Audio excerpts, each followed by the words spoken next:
points in the first 4 rounds. Port Power bristle at the fact that they're seen as a freewheeling, uncontested, good ball-using side, and they've got an opportunity tonight with these conditions and against this opponent to set themselves up. So a bit of a blue there at centre-half forward for the Saints. They put plenty of resources into their forward. Chad Corns has gone into the Port forward line, and really the ability of the Port forward line to crack that defensive unit that has been so good at stopping being scored against. That's St Kilda's great strength. Ah, yes, the standard fair now, the foreplay before the 4 quarters. One down by Gardner. Hayes goes after it. Pierce, Cassisi back in the fold, back in the action and back on the deck.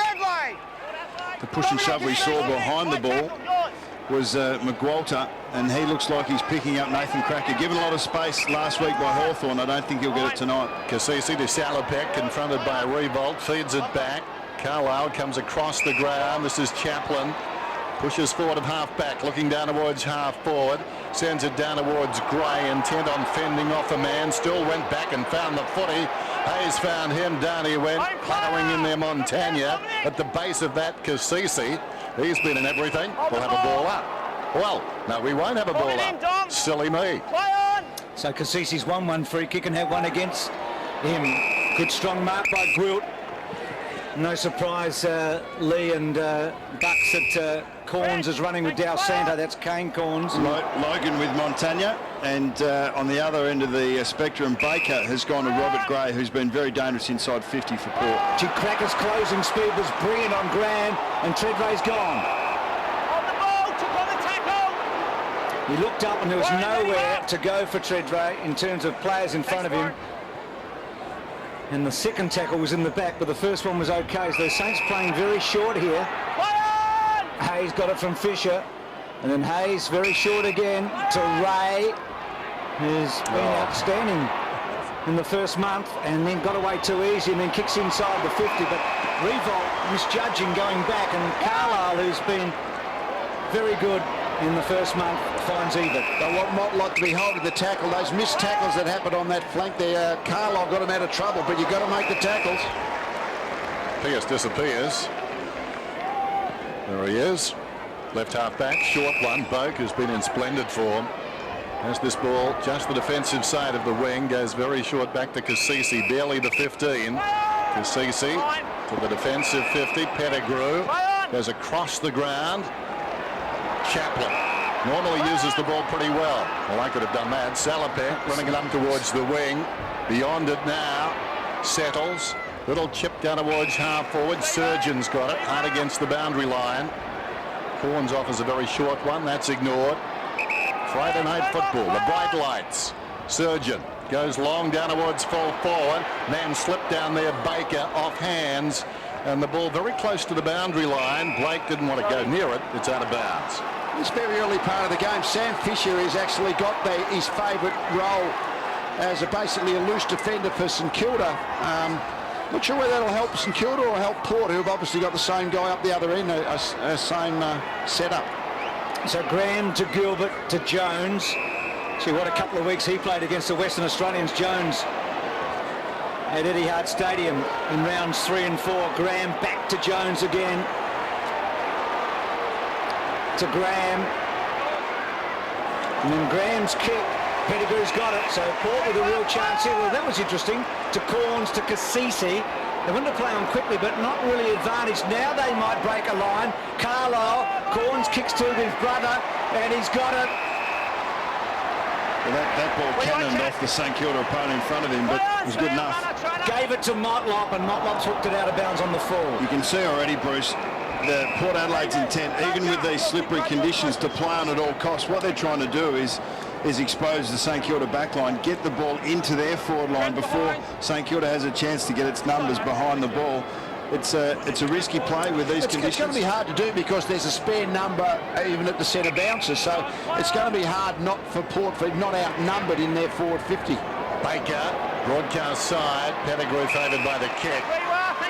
Turned it into a chest mark. Goes back towards the centre square. Very dangerous kick. St Kilda have got the numbers. It's 3-on-1.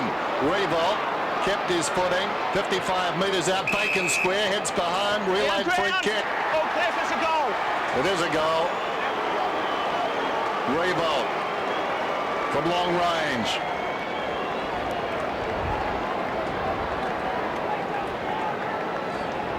Yes, they're sharing the ball across midfield to try and maintain possession, but if you turn it over and Pettigrew here basically missed the target, then all of a sudden there was 3 St Kilda players. I don't know where he's kicking it to. Footage.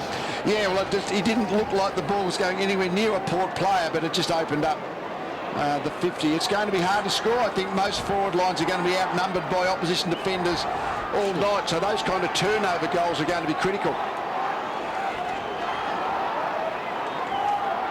Well, the champ kicked 5 without a miss last week, Revolt. That was a great kick.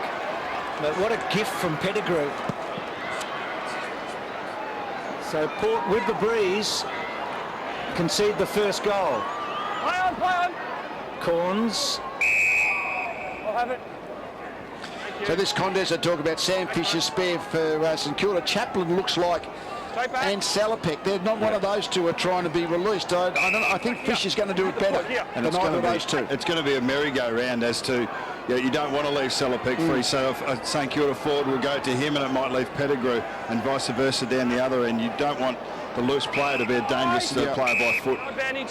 So it's a contest in itself, isn't it, who the spare player is? Certainly St Kilda having the spare back because they're kicking against the win, is probably much more valuable. But Sam Fisher plays that role to perfection usually. So Hayes won the free kick, and again very short to Graham. And now Fisher, who Lee and Bucks have been talking about. Chaplin not paid, had a bit of it. Montagna's been brilliant. Gets to Revolt, and Revolt's kick to centre half forward. Ray was first there with Goddard. Good tackle on boat by Ray. Port have to get it out here. They're in trouble. They're gone. Dive on the ball. Good free kick. Once they took possession on the ground, they were in trouble. And McGualter, that's exactly what he's there for. Inside 50 tackles have been, and pressure has been a weakness of St Kilda in recent years. It's something they needed to improve. They're 5th in the competition as it stands at the moment. McGualter's playing a defensive role on Cracker on that occasion. The ability just to fall on him and draw the free kick. He's been kicking goals. He's actually kicked 3 goals this year, which is more than he's kicked in any other season. And the Saints are off to a terrific start here.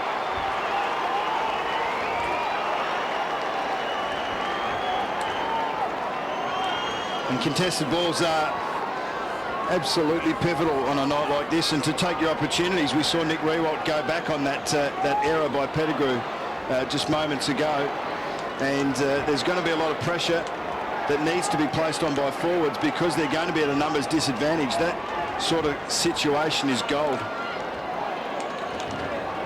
It's almost a double team free kick. And Carlisle's been positioning Salopek, that free player for Port, behind the ball. He wants him in Revolt's leading space. They did it well last week, Port. They got assistance from their midfielders with Buddy Franklin, and that's what they'll be attempting to do again tonight. Gardner down to ball towards left half forward. Chaplin in front, could have been held, missed the footy. Gwilt, a fast developing player. Eddie inside the forward 50, drifting back. The mark is taken by Hartlett. So impressive last week. It was a nice kick, good balance. 23 possessions on debut. Across the ground, close to the boundary line. Chaplin's got it again. Crowd don't like this as he comes back all the way to Cracker. That kick that Pettigrew missed was intended for Salopek, I'm sure, the man you were speaking about, but not even close. What St Kilda are doing so well, and they've been doing it all year, is as the opposition take the ball from side to side, they adjust their defence. So basically the ball's going back where it started. There's still no one really to kick to in any great deal of space. Not a bad kick though, into the path of Boak from Chad Corns, running out of space. Ray trying to corral him. It bounces down towards the 50 and goes out of bounds. Well, the zone defence has been something that's come into the game recently, especially with Hawthorn doing so well. But what St Kilda are doing, they're predominantly man-on-man, but they overlap and they actually support each other, and that does just as good a job. Braven won the tap to Gray, and then Gray's little kick's going to be cut off. No mark though to Geary. Graham, very well done. Hayes was involved. So is Dawson. And now Fisher. What a good player he's become over the last 3 or 4 seasons. Montagna, revolt. Good job at the back by Carlisle. Chad Corns. That's another good kick by him to Surgeon. Now, does he use Motlop? He does. Now, can Motlop go all the way? Probably. Oh, well, what's that? The behind? I think so. So Ebert taking it over the line. So Motlop, who kicked 5 behinds last week, has had 2 shots for goal. And one was out on the full, and that one going through with Ebert for a behind. Saints by 11 points then. Gilbert brings it in to Baker, hard against the boundary line in the pocket. This is a good start, bearing in mind the breeze is going to Port's end. Baker told to play on. High ball. Salopek flies from behind. Falls in front.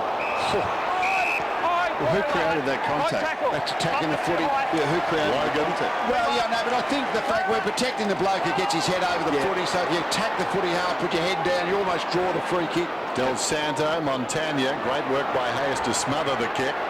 Ball goes towards the outer side and runs out of bounds. Hard school this one, they want deliberate. It's almost one of those get-out plays, isn't it, really? That if you just attack the ball 100 miles an hour with your head over the ball, it's very hard for the tackler not to actually end up having some high contact. Very brave, Tom Logan. He was at Brisbane early in his career, and one thing even up there, very, very brave player. And Hayes, third man up, did well, but Goddard's kick, maybe the breeze got it. I think you want that paid 10 times out of 10. There's no doubt about it. But Lenny Hayes just stood there. Yeah. Well, he ran into him. He just drew it. So Salopek, he's a rebounding halfbacker, midfielder type. His Hartlett, as Dennis said, so impressive last week. He's overcooked that one with the breeze. Fisher mopping up. That's not a good handball to Schneider. Ray to get onto it. Boak almost took his legs there, I thought. Same thing, isn't it? Not the feverish intent of the ball by Ray, but he actually got collected high after making the play. So Chad Corns was the third man up there. Lower and Cassisi. Well, we're confused, and the crowd certainly are. Straight off St Kilda. Nah, I got it wrong. Yeah.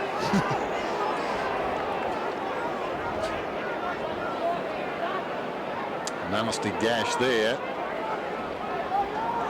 Is that to do with the Red Cross? Is that something to do with the blood? Or? Could be. Well, he's kicked the goal and he's off the ground, McWalter. Be surprised if that's the last we see of that. It's going to be that sort of night, isn't it? Yeah, I Heads think over so. the ball. Yeah. No, Brendan Lade held. Right in front of the jumper. So Lade gets a free kick. Very interesting tonight because both these clubs coming in with 2 recognised old-fashioned ruckmen. Virtually 4 dinosaurs out there tonight. Fisher comes through in the back pocket, hoisted back outside the defensive 50. One of those dinosaurs gets a hand pass to support. Now he's in trouble. He got it back from Surgeon, laid towards full forward. Blake comes up and takes the mark.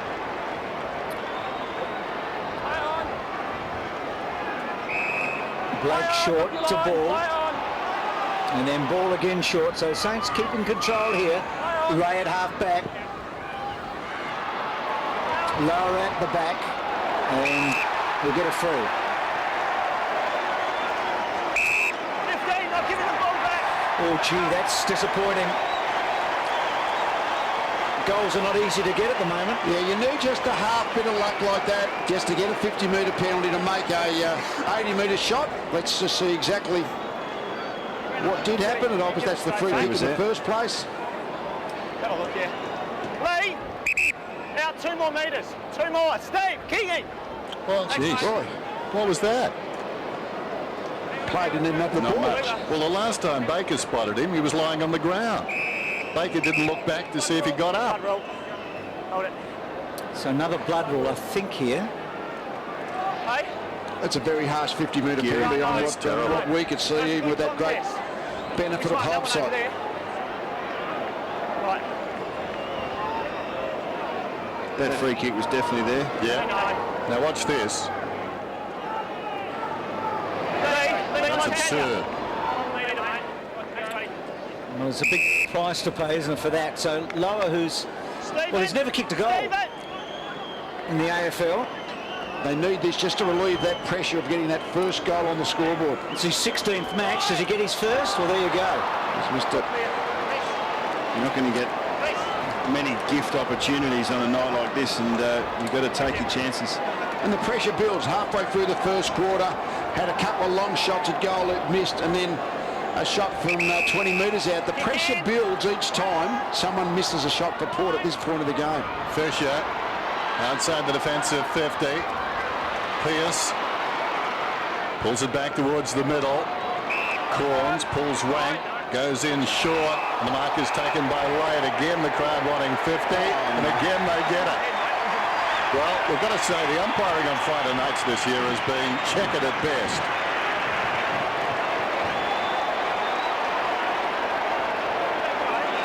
Be careful, Dan.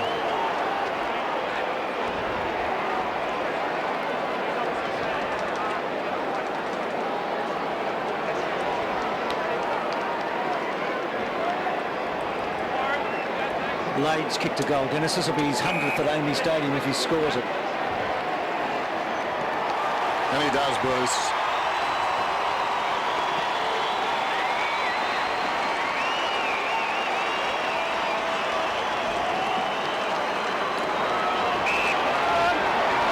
Here we see that's probably legitimate spoil there, but That's, I mean, the 50-metre penalty was brought in for time wasting. Yeah. And the 50-metre penalty is now being used as almost a disciplinary measure. I mean, that's a late spoil, and I think quite often that would be a 50-metre penalty, but I don't believe that's what the 50-metre penalty was designed for. So Lade's had an impact, hasn't he? One of those old guys that Dennis was talking about. In fact, he's the oldest ruckman in the comp. Dinosaur. Yeah, and doing well here. Had a bad year last year. Very good the two prior to that. So Roden out of the centre. The target was Treadray free kick. That's 50. 50. Threw him down. Yeah, mate. I think what we've seen the first 10 minutes of the game is convincing us even more. We need another penalty less than 50 metres, like a 25-metre penalty or something. These are two bigger penalties for those kind of defences. You love it, but then how are you going to differentiate between a 25 and a 50? Okay, that's another problem, because 50-metre penalty is too big a penalty for many of the incidents that are being paid for. Graham, Fisher, Milne, and back to Fisher. And again in short. So Hayes keeping it low. Good mark. He protected the space very well. Good. He's a smart play, dangerous on a night like this. He doesn't have to get that many touches to have an impact on the scoreboard. It's going to be a matter of who gets the ball inside their forward 50 more often. Port Adelaide have controlled that for the last 5 or 6 minutes at least. 8-5 is the total. So Milne from the set shot. That's a great looking kick. Finish. He's dobbed it from a tough pocket.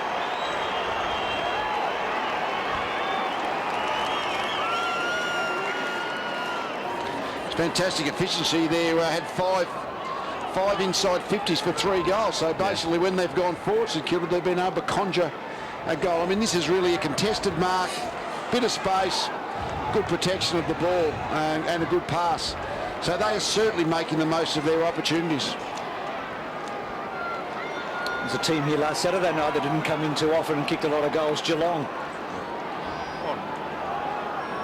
Well, Kane Corns is winning the early battle against Nick Del Santo. He's had his first break. He's back out on the field now, but he's had just one handball, and he is one of the key playmakers for the Saints. So he's got a very close tag tonight, Nick Del Santo.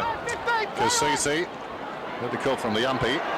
Roden soccers off the ground out towards the boundary, and it stays in. Ebert, brilliant stuff.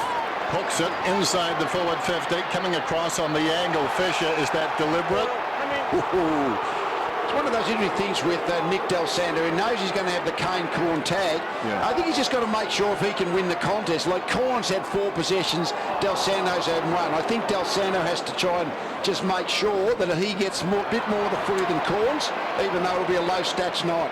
Greater car down towards full forward. Fisher gets back, takes the mark that time. Hayes kicks it towards half-back.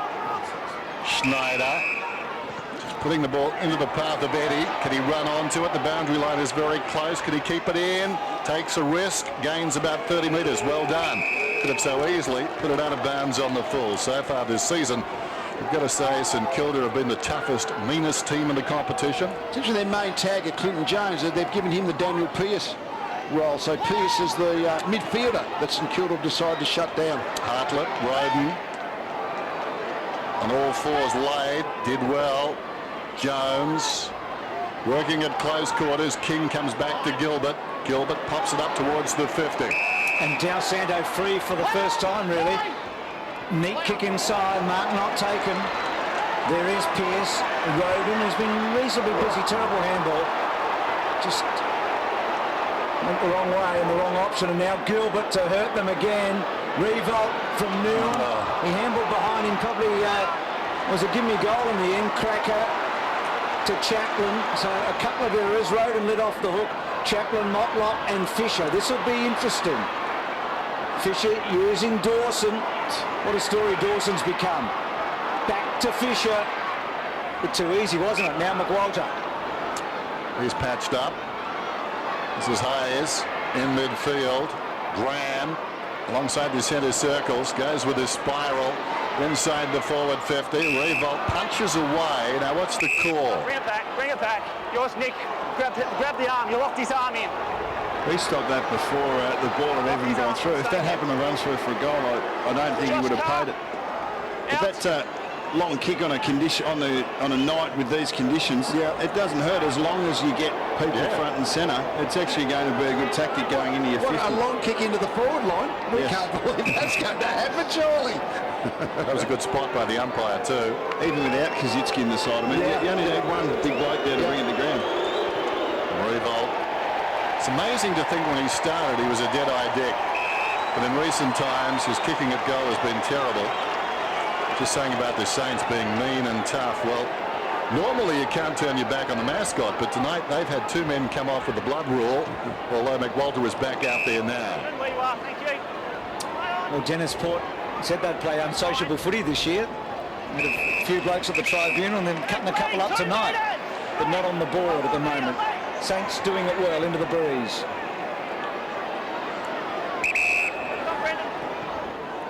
So that's a poor kick by Lade. And they're having real problems here, Port, maintaining the footy when they get it now. Gardner.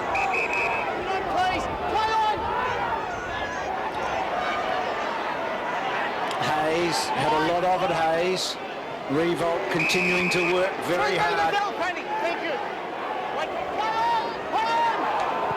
And goes to the hot spot at centre half forward. Big fly from Bull. Chaplin tried to break the tackle. Del Santo very good to Goddard. And then gets back to Geary. Goddard again. Back to Geary. This will be a terrific goal. It is.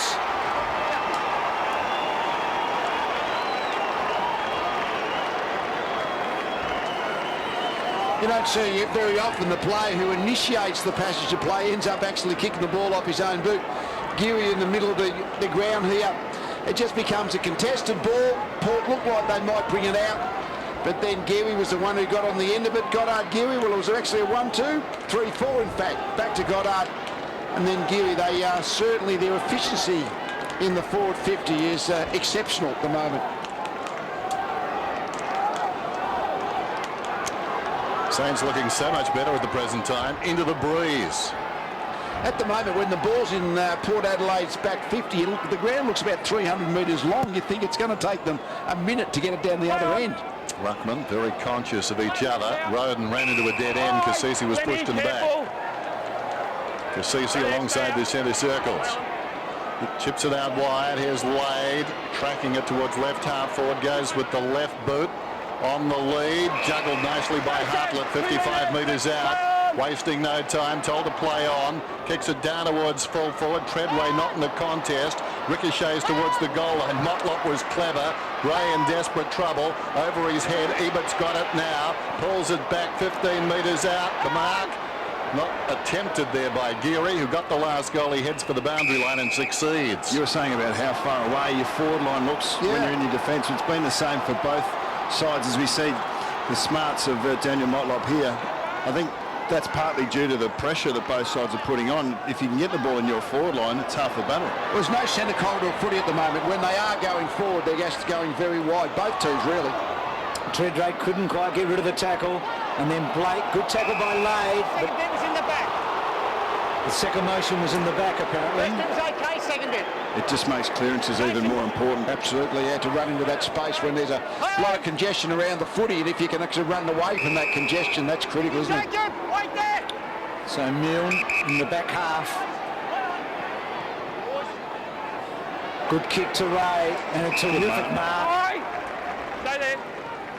Yes, mate. It was the centimetre perfect kick, wasn't it? Sorry, Den, and a beautiful mark from Ray. Jones. Special kick it was, Bruce. Run all. It's a firefight. So Gilbert and the Saints are playing it on their terms at the moment. Very much so, Bruce. Blake. Hey, hands up. Yours. Dawson goes close to the boundary line. Graham fumbles it across. It'll be thrown in. I think one of the reasons they're going wide is because if you make a mistake, it's actually a lot easier to defend. If you go down the corridor on a night like this, you might actually be exposed going the other way. Gardner won it down. Cassisi tries to get it out. Over the football, Boak knocked it in the direction of Lower. Coming through was Geary. Eventually they force it out. McWalter, terrific stuff. Graham on the burst through midfield. Pearce is closing. Well, he took him high. Play goes on. Revolt. He's really looming as a test. That's good, isn't it? I mean, he had probably a 55-60% chance re-roll, but he made the mark of it. It was a pressured kick forward, as we can see. You see re-roll. Chaplin's looking for re-roll. Re-roll's just looking at the footy, and he gets all the best body position, but he's got such a tall upward extension when he reaches at his full height. Nick Revolt likes it off the boot. Outstanding turn by the Saints.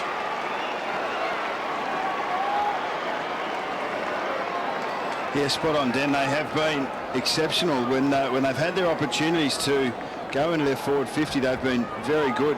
Nobody takes the ball inside 50 more than Graham this year. No, and he is a very dangerous run and carry player. We know how effective he has been in that role, and already tonight he's done it a couple of times and something generally comes of it. But when you've got a hard-working player like Nick Rewalt in front of you, that happens. So Rewalt with a couple. Graham averages 8 inside 50s for the year, and his hard running there. So Port in danger of being blown out of this match in the opening term. They need a goal pretty quickly. Roden's had a few clearances wide to Chaplin, but this is where their problems begin. Carr to Boak, and then Boak wide, free kick to Treadway.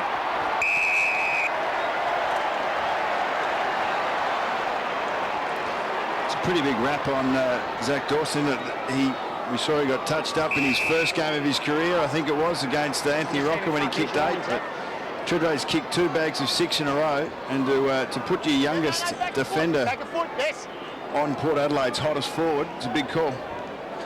Well, this will be a good test, won't it, for Treadway? He's right on his limit, you would think. Not the easiest angle. Well, he's kicked it to the front of the square. Brogan comes in late. Pettigrew. It's touched. Well done, Graham, I think it was.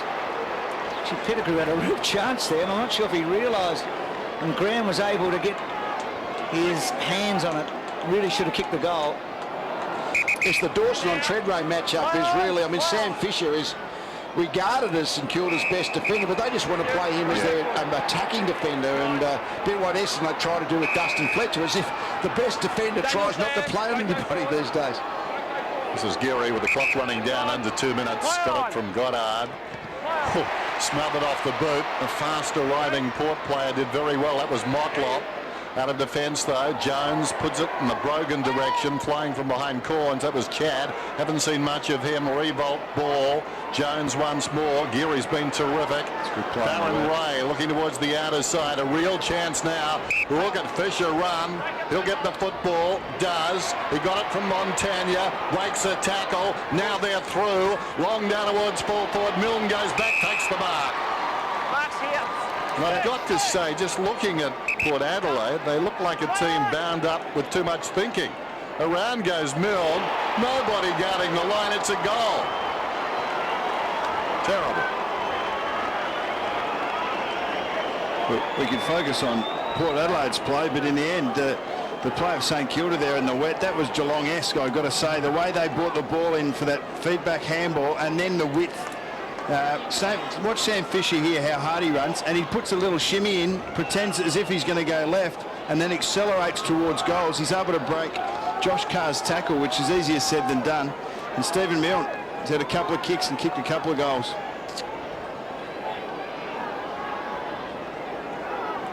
I reckon you summed it up well, Bucks. It was Geelong-like, that transition of footy. Well, this is their most productive opening term, we're told, ever at Amy Stadium against anybody, St Kilda. 6 goals. And they've been impressive, and they've kept Port to 1, which they've been doing to opposition all year. Hayes getting it after a string of handballs, and that's a great kick. Schneider. One of a couple of players playing tonight who have won a premiership, who have been recruited to the club. Michael, stay. Gilbert. Well, there's a chance for Port. Treadray, well done, Geary. Motlop, Treadray to Cassisi, not the longest kick gone. Great chase. Motlop. But that's holding the ball. Well, Or incorrect disposal, one of the two. here's Hartlett. Kept his cool, Hartland, then on the left side. That's a great kick. Treadray just couldn't get there. I think the umpire must have thought the ball just fell out of his hands or something. Well, No, I think that's normally going to be holding the ball. Yeah, I think with the if you had the vision to look at, I'm sure it was holding the ball. The umpire was behind. Yeah. Hold Stephen King. You had your arms around him deep. You think he would have paid that? Because he actually handballed it, and then the ball was smothered. I don't think it was a legitimate disposal if the umpire had the same view as the TV cameras. King to Hayes. Dying seconds of the term. What a beauty by St Kilda. Making history at Amy Stadium tonight, as Bruce told you. Along the line, ball takes the mark. Quite a time on Friday night football. The rain has stayed away, and St Kilda certainly made the most of it into the breeze. They lead 6 straight goals, 36. Port 139. Players on every line now, and it just looks, I mean, you have a look, Del Santo's had 2 touches, Broad, Montagna and Goddard have had only 5 each, and yet someone else pops up. It always seems to be a very good team effort, a very even effort from them at the moment. Start of the second term at Amy. Bounce favours Gardner. Brilliantly done. Down to Hayes. Smothered off the boot. In the opposite direction, Boat goes down towards half forward. Falling back, Fisher takes another defensive mark. What a game he's played. Coming up for his 12th possession. Leads all comers on the ground. Best for Port. Laid with 6. Now, that sounds on the surface like being good news, but believe me, it's not. Jones is away. Given his own defensive 50. Towards the wing. Falls in short. Well, all read at best. So ball. Kicks beyond the wing towards half forward. Gardner charges at it. Ricochets off his chest. Well done by Hayes. Into the path of Revolt. Kicks inside the forward 50. Milne got into his move a tad too early. Lays a tackle on Salopek. Held in. He was very happy to hold that in, Stephen Salopek then. I don't think he thought that he was going to get out, so he was happy to be wrapped up and go to ground.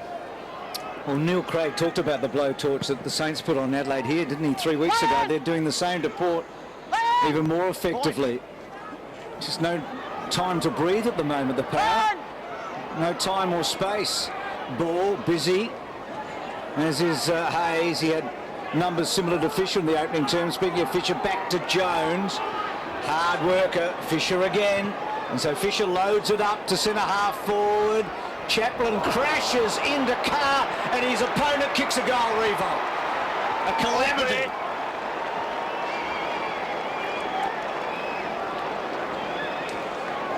Yes, I guess you always try to say to your defenders, if you're going to leave your direct opponent, you've got to influence the contest. And Chaplin, of course, made the decision to leave Riewoldt.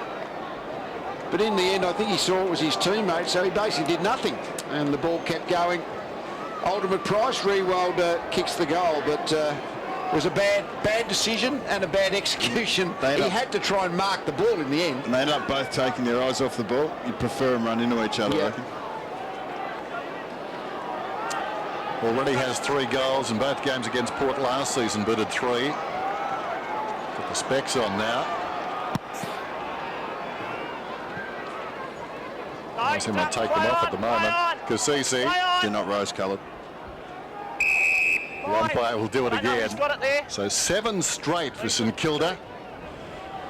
Matthew McConaughey in a singles bar. At the moment they can't miss. I think Sam Fisher has now got a direct opponent in the Port forward line. I'll be interested to see whether that was just a move, a tactic that Port decided to go with. We'll check with Abra at half-time. Ray kicks inside the forward 50. Gwilt hasn't got the footy. Oh, umpire. Close to the boundary line. Push, was it? Reported.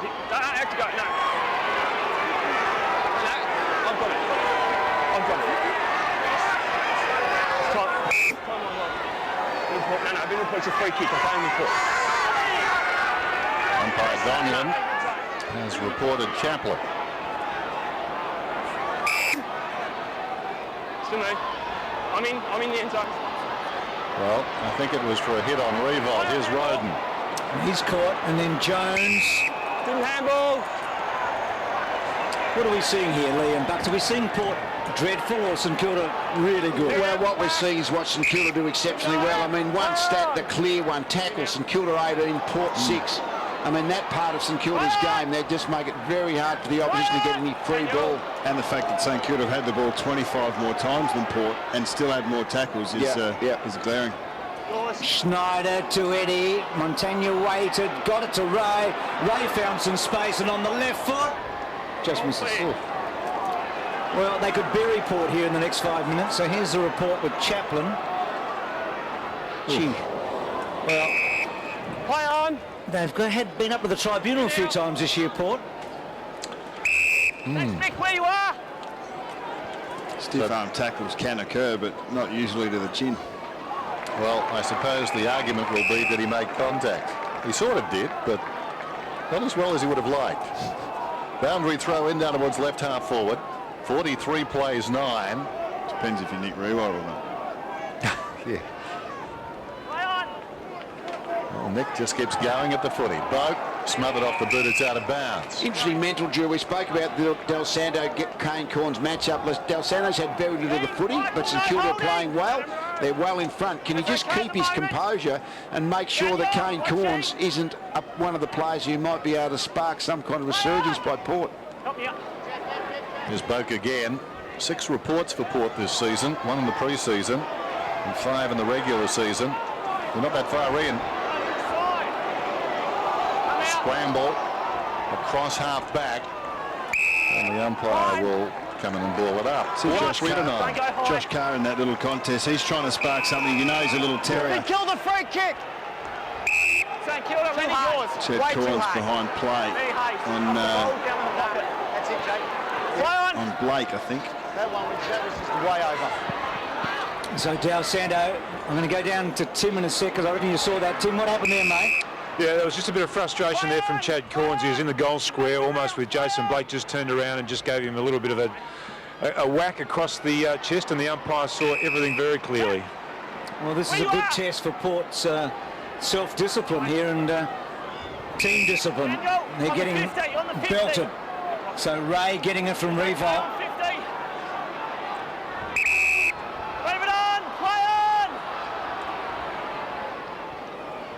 Baker. Robbie! Where you are? Just seem to have such great structure at the moment, St Kilda. They know exactly what they're trying to achieve in each part of the field. They look very well coached. Blake to Gilbert. Daniel! Play on! And they've created something loose now. Zach Dawson on the wing and on his own. Good chase by Motlop. Not a good kick from Dawson onto the chest of Salopek. Salopek looks towards the middle. Chad Corns plays on, indecisive. That was poor. Ball goes down over the look-away hand pass. Quick by Hayes. Graham, Eddie, back to Graham. Tries to feed it through. Wonderful courage by Ray. Wow. Bring it back. It's coming back. Front on contact. As the Blondes were through. Reported for front on. No report. He really just stood there. Well, Ray flung himself at his feet. You still made contact. No, it's not. This is going to be a really interesting. No, there wasn't any contact. I don't think he's in trouble there, but hasn't found Ray stood up. He's started the season very well, but he's just continuing on his way. Not necessarily conditions that you thought would have suited him. This might bounce out of bounds in the pocket. It does. Gee, Abba in the box today. It must be a nightmare down there right now. Can you imagine what's going through their minds? So that's the report. Brogan and Ray. Corked his arm. Yep. At best, at worst. Play on. Boak, Chaplin, Carr, back to Cracker. Haven't seen much of him. Then Kane Corns, who gets it towards Ebert, held on to free kick. No, he's probably a bit stiff that time. Ray, Jones, good kick to Dawson, down low, good pick up to Graham. Now Graham could kick this, gets around too easily on Boak and goes bang and misses. Yeah, disappointing he missed that one. He played it really well. He suckered, I think it was Boak, was it, across to... he was always going to come back onto his right foot, get enough time. He'd normally kick that. Well, Lee, not this year, actually. He's been 1 goal 6 from about 40 metres out, Graham, this year. He's been missing them. Hartlett on the burst on the wing, down towards half forward. Gray, there's their future. Gray wants to go, back to Hartlett. Now the long one is on to Treadray. That's a terrible kick by Hartlett. Saw him last week. He was very good with the ball in his hands, and again tonight so far, but when the situation presented itself right there, Treadray on in the pocket, the occasion got to him. Tried to kick it a little too hard. But in fairness, he was kicking into the breeze. Lade hooks it down behind. Cassisi, Logan, snap kick out of the congestion, bounces down towards full forward. Interesting when Port Adelaide brought that ball forward. It was just a mass of players. I mean, have a look at that stoppage down in Port Adelaide's forward pocket. We saw the same thing just moments ago in St Kilda's forward line. It's like an Oz kick game. Well, Brogan uncontested. Didn't really take full advantage of it. Roden, Ray was good. McWalter was terrific coming in. It was McWalter. And Baker couldn't keep it in. And Port get a little small mercy. It's the tackle. There's the bump from McWalter on Roden. Play on, you're inside. Play on. So Pettigrew told to play on. He hasn't kicked it well tonight, Pettigrew, has he? No, having a bad night. In fact, his kick early was symbolic of what's happened to Port since. Had a chance to kick that goal. Gardner, short of the wing. Coming hard was Chaplin. Got a fist on it. McWalter, tackled by Cassisi. Taken down, holding the ball. That ball was free in the arm. Dominic Cassisi. Wait for it. Umpire Kennedy making the call, a veteran of 37 finals. The other two have one each inside the forward 50. Off hands, Gilbert with dash. In the opposite direction, Brogan trying to get Gilbert on report. Then sliding through. Interesting in the NFL, and I know that's got nothing to do with this, but it would have been the player who took the other player's knees who would have got the penalty. It was dangerous from Brogan's point of view too, with the bloke throwing himself in down that low. Close to the boundary line, it's out of bounds. Mr. Hartlett, and there's the high-flying Rossi line at the moment. There is Brogan. A lesson learned, Bruce. He's been in all that bits and pieces, Brogan, hasn't he? Stuff. Jones hacks it forward. Revolt has kicked 3 goals. It's a couple more than Port Adelaide right now. So 5 goals out of Revolt and Milne. Geary and McWalter. A couple of their tough little nuts have got the others. For Port, Well, laid after a 50-metre penalty. So Port Got 15, player! bereft of ideas, it seems, at the moment, on the field at least. Roden, Boak, Chad Corns to Kane Corns, and then Kane Corns under pressure, laid, and Gilbert, well done Gilbert, belting it back. Kane Corns courageously, but Eddie was very good there, and then off the ground by Boak on the full. I think it is a St Kilda free kick. Daniel, out! Out, please! Goddard, haven't seen a lot of him tonight. Having a very good season though, plays on, forward of the wing, Revolt. Well, that's his area. He owns it out there on the lead. Port Adelaide just not able to get that player dropping back into his space. He's out wide, but he just got too much speed for Chapman. Chapman just can't keep with his body. Centering kick. Brogan committed to the pack, got a fist on it. Wilt taken down. It was a good tackle by Salapak. Tackle immediately, ball's pinned. Wilt playing for the free kick. In fact, it was Pettigrew who ran him down, having the sort of night we can't ignore him. And he gets a tick for that one. Even their Farron race contest to bring that ball to ground 1 against 2. It's a good effort. Play on! Laid won the tap, Roden hurled up, Cassisi and Montagna both terrific there. And Line. we'll do it again. Spoke about Nick Del Santo earlier. He's had just the 4 touches, but he's had 4 tackles and he leads St Kilda in that area. If he contributes in that defensive aspect of the game, he's still going to play his part in this result. Well, that's what he has to do. He's not going to get big numbers tonight. Kane Corns is too good at stopping players getting easy possessions. You just got to make it a low possession game and try and win the contest. Surgeon to Chad Corns to Roden, well done Ray.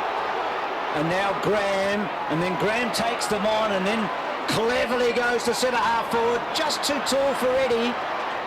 Pettigrew, well, it isn't his, no, that was lower, sorry, and then Gwilt missing. Can't blame Pettigrew for everything, poor boy. The other thing that happens is when your team's on top like this, you can actually find loose targets. And Del Santo's getting tagged. It's harder to find the ball because your teammates are freer. Well, I think it's critical that somehow or other get the Corns into the game. Both Kane and Chad. Lowers kicked it to this position. Ooh, Geary strongly tackled by Motlop. That was a jarring tackle. And Dawson is down hurt. It's going to be really interesting to talk to Bruce Abernathy at half-time because I'm sure see some of the things that are going on in the Port coaches box. How do we get Chad Corns into the game? Where do we play him to try and get some impetus out of him? All right, go in. It's like a demolition derby, isn't he, Brogan? That's right, number 20. Tossed in, laid, got hands to it. Taken down by King. Did he have the footy? Play goes on. Goddard applies a tackle. Don't go Just high, looking Josh. down here on the bench, Mark Williams is throwing his interchanges around too. He's not sitting by watching this happen. He's actually trying to throw his team around and find a new dynamic.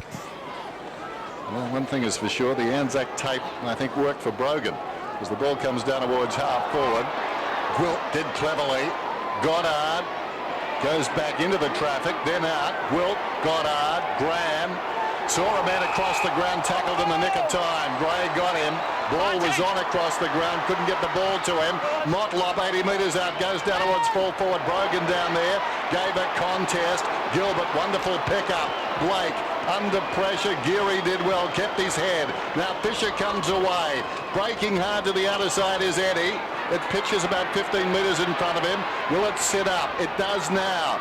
Too nimble, well he should have been. Gets a second chance, well done by Lade. Will revolt again. Plays on to Schneider. Schneider 60 metres out. Down towards full forward, Del Santo almost. Still going Del Santo. Slips over like a cork of the ocean. Jumps to his feet and misses. And that's a great spot for Del Santo to go, isn't it? To be able to draw Kane Corns out of the play. As we see Lade smother here straight back to Eddie.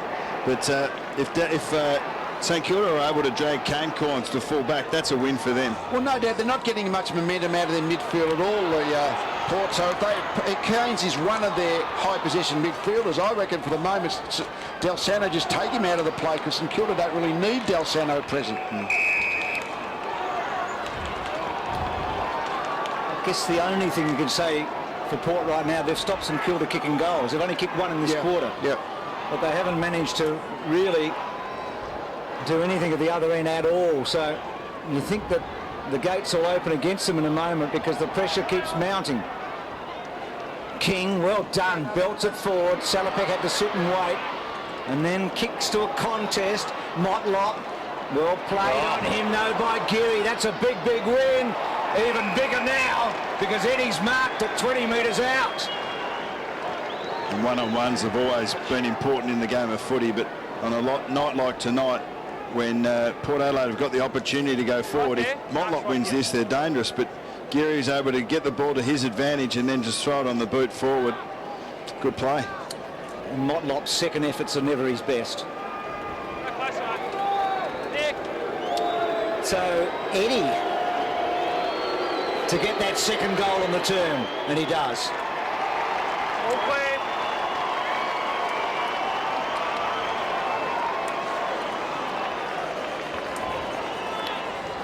Game's been played in the St Kilda forward half all of a sudden, isn't it? I mean, the early part of the game, I thought it was just that St Kilda's efficiency in the forward 50 was so much better, but then they just can't get the ball past midfield at the moment. Port, they just got no run, no momentum. Jones has got Pearce under control. He's the one who might be able to carry the footy, so they're looking pretty slow around the middle of the ground at present.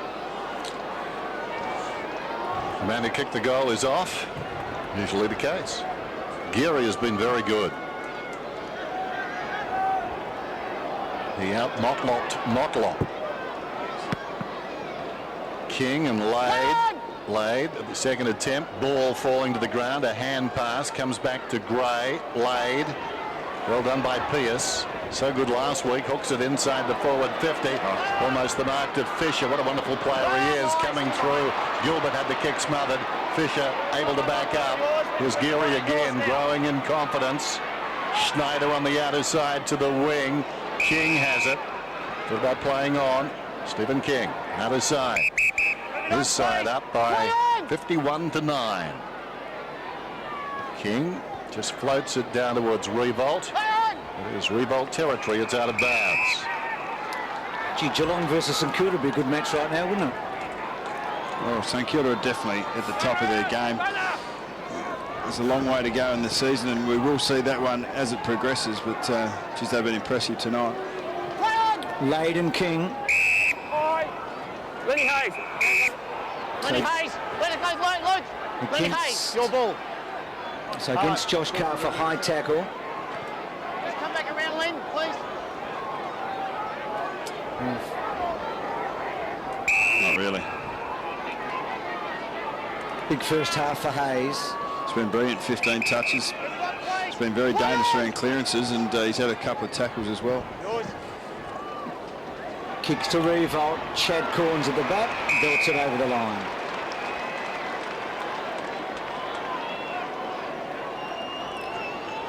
It's like all the plans have come true for that box right now. Can Abba change boxes? Not sure if Ross would let him in. I think there's a few more problems going on in the Port box, Dennis. It might be a bit more interesting down there to see what's transpiring.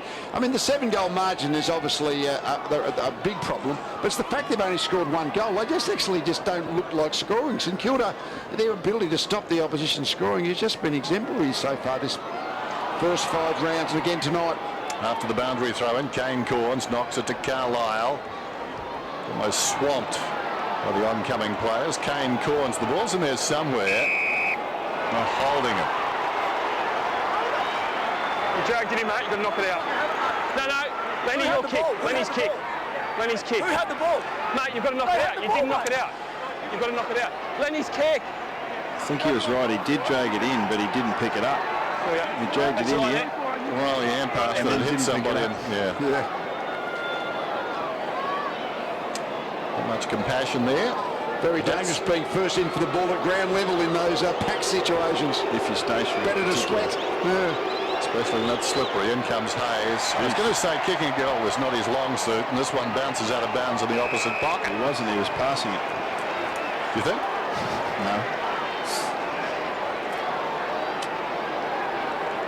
Bucks doesn't do comedy as well as you, Dennis. That wasn't this Not good. at all. But Hayes might get a second crack here. Back he goes. Schneider did well. Goddard fending off. Port fans will want to Fiji. Hayes has been fantastic. Another possession. It's called play on. Chad Corns belts it away. Graham sweating on it. Uses ball. Ball's little kick wide's a beauty. They are so well disciplined, aren't they? Good use. Yeah, good use. But they're really, what they're doing is they're just being so strong over the footy. They're strong at it when it's their turn to go and get it, and they're really strong and committed to the tackling pressure on the opposition. That gives you a real basis for your game, and that gives the team the confidence that everyone's playing their role within the team plan. So Schneider just inside the 50. Good looking kick, and the Saints get another one.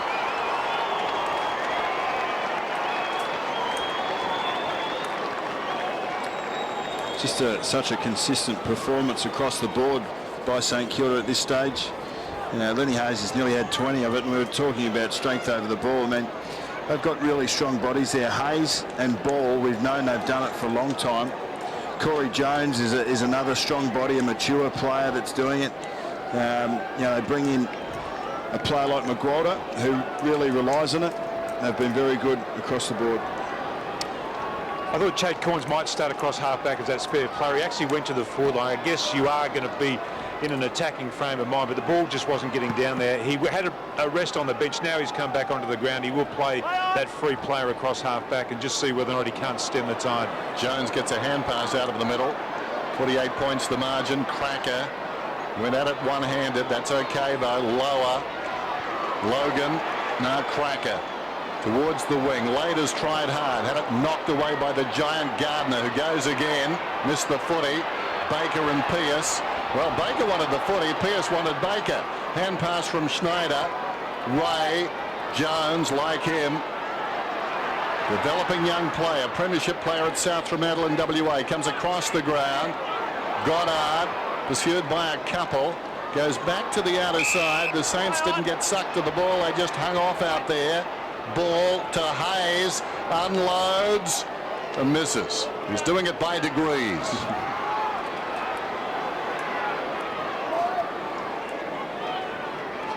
Stephen Baker missed a lot of last year. He makes a big difference to St Kilda's endeavour and their intensity around the contest, usually when it's in the opposition hands, because he is absolutely feverish. With just the 2 games last year, Bucksy was suspended from the year before and then badly injured, and there's a great article on him today actually about his frustrations about not being able to get back. Such an important player for always where he has been over the last 6 or 7 years in particular. Well, Chaplin there, coughing it up. Gwilt getting it from Ray, and then Gilbert, Ebert did pretty well. Salopek tried to ride the Gwilt bump. Ebert probably should have got a free kick. Ebert held without the footy, Brett. Brett Ebert, yours. Brett Ebert. So it does come back to Ebert. Thanks, Lenny, I've got it. That's a terrible, terrible kick. They might, well, they get a reprieve maybe by out of play. Yeah, I reckon, Mark, that says it all, Choco.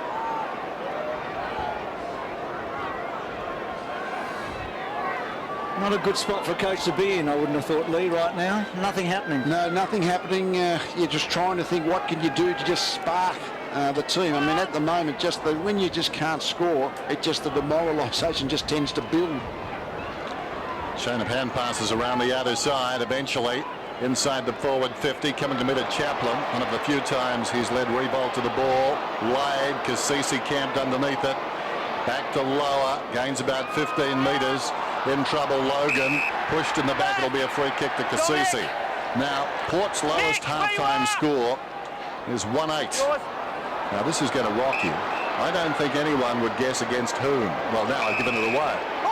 The Dockers in 2000. So, there you go. St Kilda have just prevented Port Adelaide from getting any string of possession at all. Since about 8 minutes into the first quarter, St Kilda have taken 43 marks to Port Adelaide's 12, and this is the first time that Port have actually been able to control the ball. But they're not going anywhere, unfortunately. No, they're not, but at least they're not giving it away. Well, that's a start. But St Kilda maintain a really good structure in terms of between the opposition player with the ball. Obviously, I got you two guys riveted on that reflected glory for Fremantle. Couldn't stop talking about it, could you? Much maligned Freo. There goes Milne, fires a goal and just misses. Gee, you'd have to be disappointed with that manning of the mark by Pettigrew then. I mean, you always knew that Milne was going to come inside, and it was if Pettigrew, everyone else in the stadium knew except Pettigrew. Could he litigate Pettigrew the way we're going? Giving him a hard time, aren't we? Salopek short. Just thinking of the Saints and their miserly performances. Dennis, you talked about the Dockers and Port. Well, Freo actually kicked the 4 goals last week in 4 quarters against them. They were goalless in 2 terms. Port have got 1 here. In the last quarter against West Coast, they didn't concede much, or in the last couple of quarters. So I think in the last 7 quarters or something, they conceded about 6.5 goals, St Kilda. Amazing, isn't it? Here's Fisher. Well, he was brilliant in the first quarter. Continues to play so well. Salopek and Boak. Well done, Grilled at the back. Back to ball. Getting it from Hayes. Well, St Kilda's full back line have been playing across the centre for the majority of this quarter, and you know you've got control of the game when you can afford to do that. Well, the Port fans don't like this, do they? And they're onto it, but at the moment they can't find a way through. They're going to have to go the long way. He's all yours, Dan. Here's Pettigrew. It's be good if he hits a target to save Den from getting in trouble. Nice, Very nice. nice kick. Carlisle's got it. Poor old Michael. He's been a good player for Port, but tonight just having a run of outs. Here's Corns.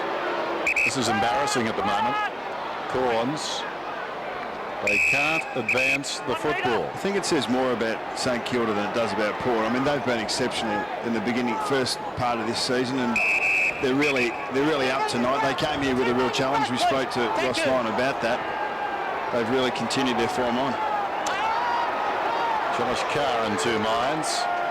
In recent seasons, the Saints haven't been somebody you necessarily wanted to queue up and watch, but this season they're going forward and crushing teams the way they're crushing them. Just showing no compassion at all. I'd like to be a fly on the wall. Well, we've got the next best thing. We've got an ABBA on the wall at half-time. Tossed in front, Graham. Little looping hand pass. Around the corner by Goddard, taken by Baker. Slick hands to Hayes. Clock is down to 20. Gee, Lower's had a bad one there. Slipped through. Well, this would be icing on a very rich cake. Graham, revolt. Milne's been terrific. He's dangerous here. What a wonderful goal. That is magnificent. Oh, brilliant. A beauty. That is a fantastic execution. I must say, it is just so hard to do what he's just done, but we see so many players doing exactly that. The ability to put the ball on the outside of your right foot, almost know the bounce, so it's going to bounce left after about 3 or 4 bounces. It's just brilliant. Motlop kicked one like that in Western Australia last year. It's so similar. So Milne's kicked 3 and Revolt's kicked 3, and that. Well, you've got to take into account the slip and the slide of the water. It's a mathematical formula that you've got to equate. Ross Lyon has had the perfect first half, I reckon, don't you? Yeah. So as his players, they've executed it very well. They've been magnificent, St Kilda. Play on. Only thing better than that last goal was vintage McAvaney. Magnificent. The growl. Have a look at that scoreboard. Well, you got your wish, Dennis. It's their lowest score.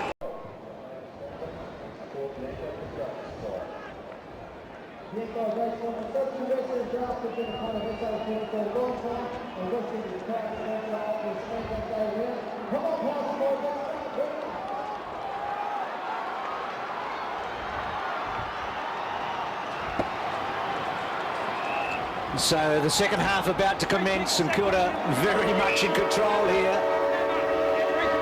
Middle of the ground for the elbow. So it's a free kick against Port Adelaide.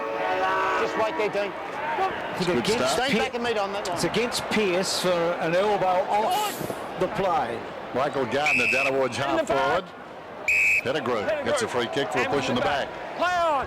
It was on the side. Cece. Not working, is it? Wow. No. Well, either way, down goes Eddie, strongly tackled by Cece. Well, I reckon they would have come out with one of two focuses. Either in their, this is Daniel Pearce, well, not much in that. Either they're going to go long kick to a contest or they're going to try and handball their way out of it. They can't go in between as they've been. Yeah, the chipping around, they just can't get through with any speed. The St Kilda defensive structure is just holding them out quite easily. Kane Corns towards the boundary. Cracker goes to ground. Need to be careful here. Pettigrew in trouble. Trying to go back to Cracker. Ball came back to him. Bouncing around in there. Gray, Cracker, Del Santo. Clever by Cracker on the ground. Got a kick in there. Jones. Hayes runs to 50. Centering kick. This one is floating. Magnificent. Don't see many goals kicked from there at this stadium.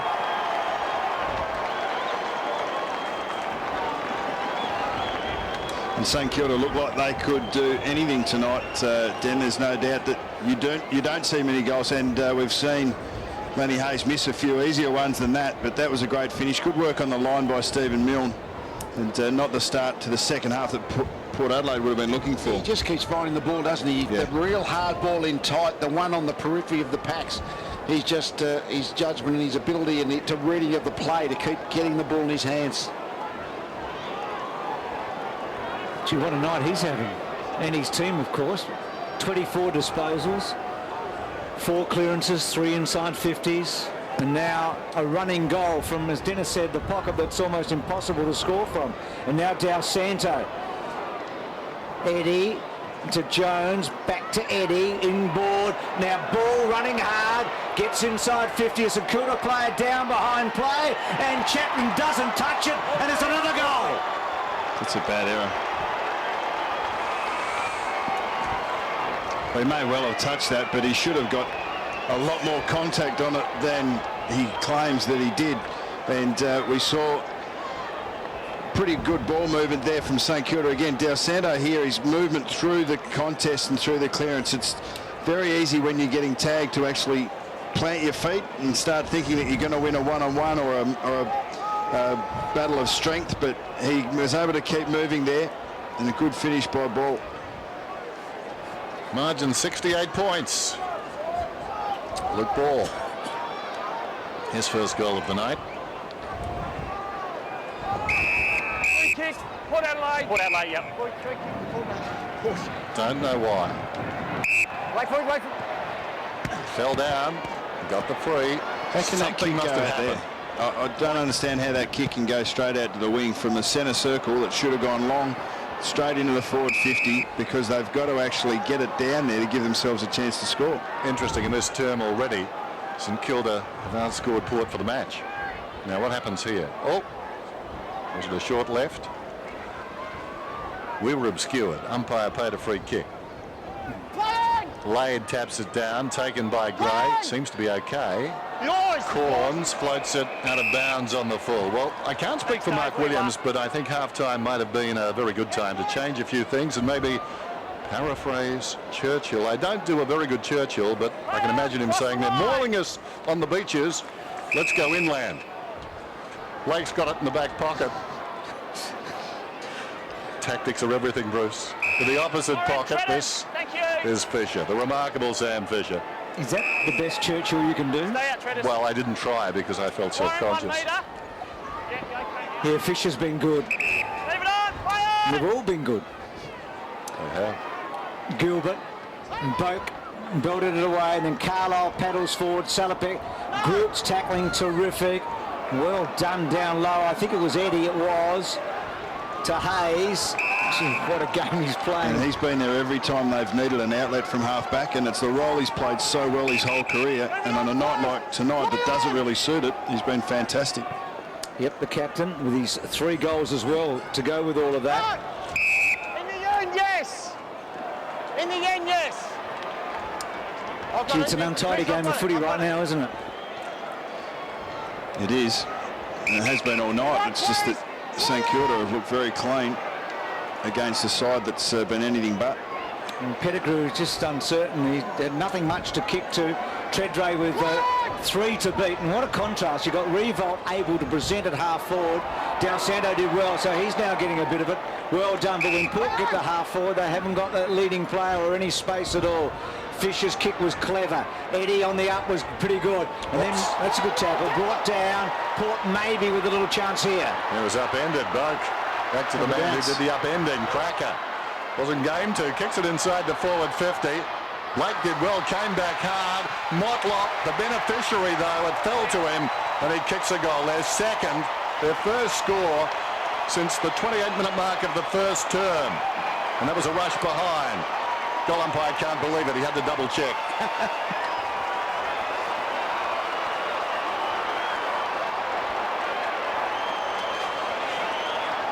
It took a midfield turnover, really. A good chase and free kick from Gray. But even Cracker, even Motlop here, I thought Motlop could have done better. Eventually, he could have almost been pinned by dragging Blake out of the road, but he didn't really have any real launch at the footy in the air. So it didn't really pay it positively, even though he got the goal. One of the reasons Lenny Hayes has had so much of the ball tonight is the fact that he's not getting the tag. Last year he was often getting the tag. That's gone to Montagna and Del Santo, so he's just running free. If you allow Lenny Hayes to run free, such a ball magnet, he'll do some damage. He's done that tonight for sure, Tim. Gee, Fisher probably should have marked that. Cassisi's kick inside the 50. Gray's had a busy start with this quarter. Heard the umpy, handball. Gilbert, Fisher got away too easily. And Pearce and Ball run it over the line. Even though he's a ball-getting defender, Sam Fisher doesn't forget that he's a defender first and a ball-getter second, and he'll take that risk. You know, happy on a night like this to put the ball out of a dangerous area first, and his follow-up was just as good. Yeah, you'd be picky if you're picking fault with his game right now. Yeah. There's Carr. It's been quiet. So's Pearce. Salopek in close. Well, you talked to Ross Lyon, Bucks, before the game about pressure, tackling, contested footy. There's tick, tick, tick for all those things. Tackles are 42-25, and they've had the ball 50 times more than Port. Oh, Cassisi. Hayes got him. Ball's in there as well. It's a great thing when your team really buys into the tackling pressure and the value of it. And St Kilda have bought in this year. They're all committed to it, and when that happens, the work ethic is based all from that. Ball, got it from Del Santo. Bounces one across to Schneider. Ample time, goes inside the forward 50. Gwilt seems to have a bit of a limp there. Gwilt comes back to Revolt inside the 50, pops it over the top. Schneider didn't take the mark, attracts a crowd. Cassisi went in strongly. Stolen by Pettigrew, well played. Boak released. Salopek looking to go wide, as they've done throughout the night. Brogan tracks it out towards the boundary. Hayes is coming. They both went low. Great play. Like a couple of moose. It's out of bounds.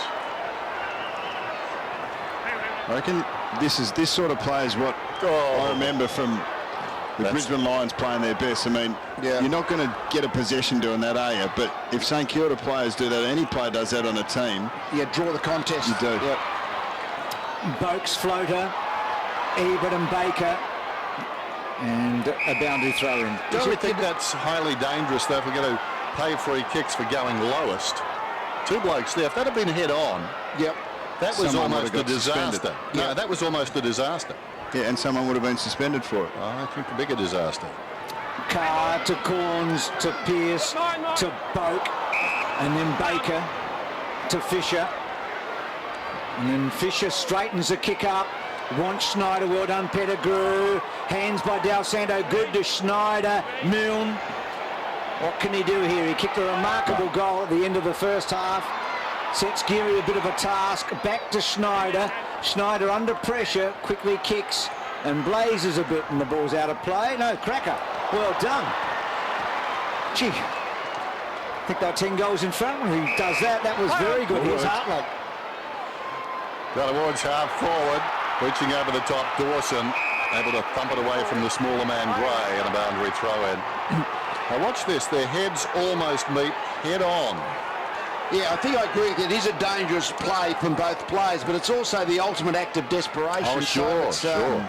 But yeah, it can have disastrous consequences if the heads collide. That's what makes it so courageous. Yeah. But you can't I mean, it's very hard to legislate against two blokes going for the footy hard.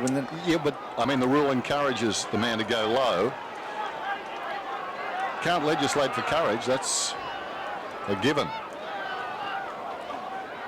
Brogan, he's going as low as he can tonight, and he's a big man. If they'd have all tried hard like he has tonight, maybe things would have reflected better. And Port have been so disappointing. 77-15. Two players that have won clearances in this quarter have been Del Santo and Robert Gray, and they've both been on the move. They're probably two of the few players that have just a few players that have actually stayed on the move. I mean, it's a stagnant game now. There's a lot of stoppages. There's a lot of players just standing around not moving, but the ones that are the ones that are winning the ball. Brogan's last tap was sensational. He gets in front again. What's he do here? Follows up his own work. He's tried hard.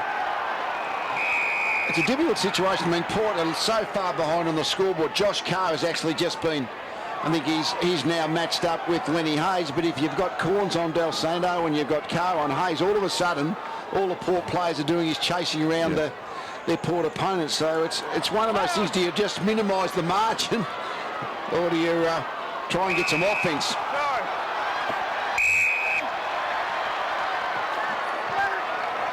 Play, mate. Just back here, mate. Just on the line. Just on the line. Thank you. And again, Gray was involved in that first touch from the clearance. Boak will get the free kick. Play on. So uses Salopek, and Salopek gets it to about 15 metres. Tredrea, big fly. Dawson and Gilbert and Blake and Fisher. You spoke about Gray. He's had 5 clearances, as has Roden. I reckon Gray's had 3 or 4 of the last 6 or 7 of them. He's started as a forward. He really should be a midfielder for Port in the next couple of years because his work in close is pretty good. Ray, and now Graham running hard. Goes back to support Geary. Back to Graham. Now Farron Ray. Inside the forward 50. Chaplin, no margin for error. Took it nicely.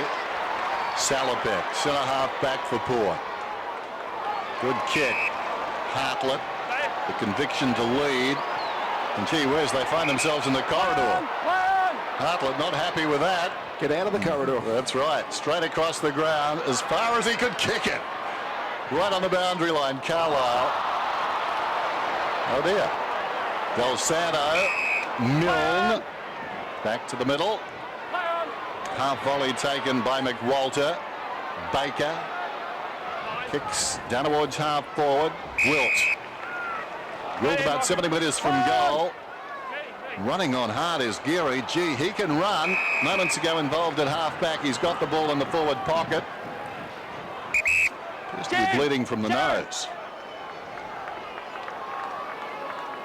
Came off for that in the first quarter. Hasn't been able to stem the tide. Finds the man on the mark.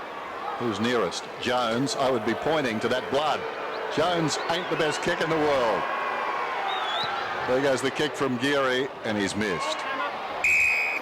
Blood rule. Oh, so you can take your kick and then sort of drip off. Generous call by the ump to allow him to have that kick. Yes. I wonder if that was the old common sense umpiring, that he actually... We've got Daniel Motlop here. Forward pressure is very important, and St Kilda's forward pressure has been great. But Motlop, he's been worried out of the play at the moment, and seems more concerned with talking to the umpires or arguing with his teammates or his opponents than putting that forward pressure on. Bring in now, you're right, Theo. Salopek. Play on. Forced just to go very long and just hoping Lade can take it. Did anyone touch it? No, he kicked it to himself. That's it. Did kick it to himself. Thank you. So Blake has done his job. It's a good backup, Blake, in a couple of positions, down back mainly these days, but he can always have a run. Goddard to Ray. Ray wanting to centre it. Fisher running hard. Just went without it. Chad Corns. Salopek getting a lot of the ball in this quarter. And now Ebert at half back. Down the line, Dawson and Treadray. It hasn't been Treadray's night, but he's not on his own. Far from it. He's got stronger in the body, Zach Dawson, since his Hawthorn days a couple of years ago, and I think he's got much stronger in his belief in himself. He's had a good first month. He's doing a very good job on the big opposition tools for the Saints. Treadray scoreless tonight then. 6 goals last week, 6 goals the previous week. Interesting to note, and I would have thought as I went scrounging through the records, he would have kicked 12 goals in a 2-game span somewhere in his career, but he'd never done that. Career best form. A bounce down towards left half forward. Del Santo. Chad Corns comes away. Was a good kick. Dangerous spot this. Motlop was up, finds the football on the ground, bounces one towards goal and misses. Well, that's a better alternative than trying to muck around around the fringes and not getting it there. These are perfect conditions for a long kicking football to a one-on-one contest. Drop the loose man from behind, have one-on-one in your forward line, and then just try and get it down there at all costs. Grilled after it from Gilbert. Well done, Carlisle. Pettigrew, then back to Carlisle. Carlisle slow to move, but he was sizing it up. Logan's been quiet now. Motlop starting to get heavily involved. Terrific tackle. Gilbert bringing him down, and then Boak to centre half forward. Treadray's got it. That was probably the best passage of play we've seen from Port in a long, long time. It was, and thought Sam Gilbert could have been rewarded with the tackle there. It was a good play. Not sure if Motlop got the hands off, but Port took advantage of their luck. And this was a lovely little kick from Travis Boak to find Treadray at the top of the goal square. So Treadray right in front, and Port Adelaide get a second half goal, their third for the match.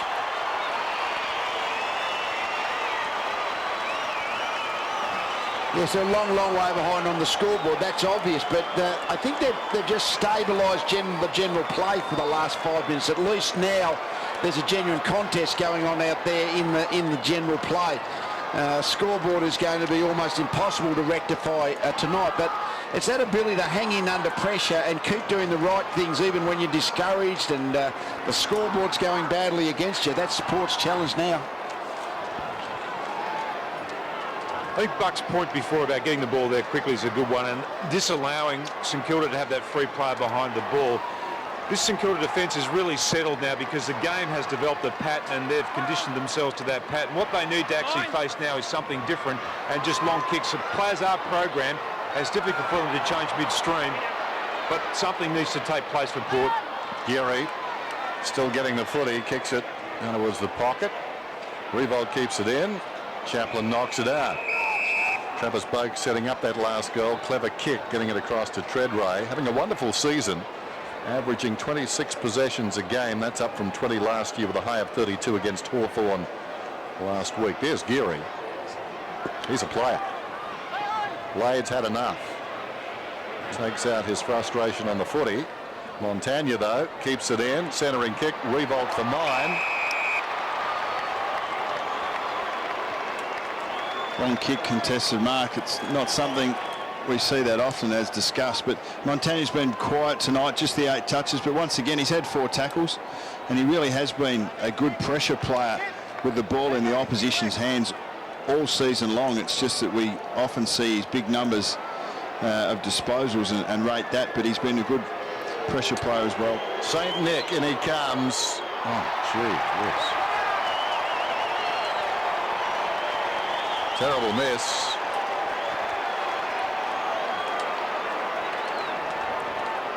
He's played so well tonight, Revolt, as he has for most of his great career. But that's well, it's not really a let off, is it? It's sort of a, I'm not sure, what do you call that? Water torture. That's it. Cassisi, so one captain misses, another one gets a kick. Right there. Gray. Pearce. He's a good barometer, Pearce. Goes back. So far this year he's had 31, 28 and 33 disposals when Port have won. And the day they lost, he had 13. That's why Clinton Jones got the job. That was what was identified by the St Kilda planning.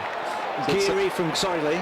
Oh, no, I was going to say, is that something you did a lot of, Lee? Did you look at the players whose differences were greater between wins and losses in target? Yeah, it was one of those things you try to take notice of. I mean, when you're always trying to highlight which of the players that you actually give most of the defensive attention to, often it's the ones who tend to suffer from the defensive pressure. Because a guy like Gary Ablett, I mean, you tag him and his output is pretty well similar. I mean, they've won basically every game they've played, but there'd be players like that in the comp, win, lose or draw, that they're pretty consistent in others. Well, that's why in a Geelong case, different game, that they might start testing in Joel Selwood to see if they can tag him. But tonight, one of the good news, I think, for St Kilda is Montagna and Balsano have done nothing special and they're still dominating the game. Gray follows up his own hand pass. Carr in trouble. Great tackle. Jarred the ball out. Ball. McWalter just around the corner. Eddie. Graham. Eddie towards the 50. Milne trying to turn his defender, but it rushes over the line and out of bounds. So a boundary throw in just outside the 50. 7 minutes out from three-quarter time, and the margin is 57 points. It was 66 at the major break. Quite a contrast there. Well, actually, maybe not. If you were watching at home, oblivious to the score, hard to guess the losing coach. Ross Lyon looking more animated. Here's Jones. Over his head. Goddard hard against the boundary line. Finds a way through. To Graham. Having another terrific match, Graham, and then bangs it back into the 50 almost. Front spot, McWalter. Wide, just couldn't find ball. Boak's been busy enough in this quarter. Carr's quick kick away. Hard running from Baker. Good tackle from Boak. The 2-10s. Logan's been quiet. Kicks to 50. Gilbert and Motlop. Motlop clever. Brilliant Motlop to Treadray. Can't quite get clear. Might find a target inside the 50. Don't know what Pearce was doing. Couldn't find the footy. Gray did well. And now McWalter. And then back he goes after a hip and shoulder from Treadray. And Dawson, that was a good dance move. I'll tell you what Pearce was doing. He was taking the 5% chance that he was going to get the clean ball and get an easy shot at goal. In these conditions, you can't afford to play that one. You can't always get the ball going full speed. Sometimes you have to slow down and make sure you get the ball in your hands in the first place. Sometimes you've got to be prepared to take the hit with it too. Well, the only problem with a 5% chance, it only comes off 1 in 20. I mean, you've got to play, you know, you've got to spend time over the ball when it's wet and slippery conditions. You sounded surprised there with Dawson, Bruce. I mean, it's an old adage, if you can't outrun them, outdance them. As the ball comes towards the wing, Cassisi gets a hand pass away. Hartlett, Pearce, lower, around the outer side. Treadray under pressure. Bounces one down towards half forward. Gardner's in the road. Look at this. They're lining up across half back. Ball just drops one in the Revolt direction. 2 there, and somehow Revolt is first back. Soccer's inside the forward 50. Surgeon, tough hombre, tackles Milne, and the ball is jarred out of bounds. Surgeon, I think, is calling the bench. Despite being in full control of the game, as we see, Daniel Motlop's brilliant knock on there. There's no doubt that he can do the spectacular, but I don't think St Kilda's work rate has dropped off, which is a good sign as well. The ball has picked up a little bit, so therefore the game is now a contest. Yeah. Good mark that time from Pearce. Cracker's kick. So Pearce quickly on, floats one. Baker getting in front of Ebert. Fisher, Del Santo, Corns with him. Gardner. 50 metres, Mick Del Santo. Dispose of the ball. Taken down after the Mick handball. Del Santo, your ball. And he wasn't in the 50 metres. He wasn't in the play either. Right here. He wasn't, and generally players will do this if there's a 1-2 possibility. And perhaps there was, but that's exactly what the rule was brought in for. No, his ball. It wasn't really fierce contact, was it? But he did grab him by the jumper. Well, it's all about preventing that player being involved in the next passage of play, not so much aggressive contact. So an up and under. Gee, Milne almost took the mark unopposed. Revolt, Chad Corns. Ball up.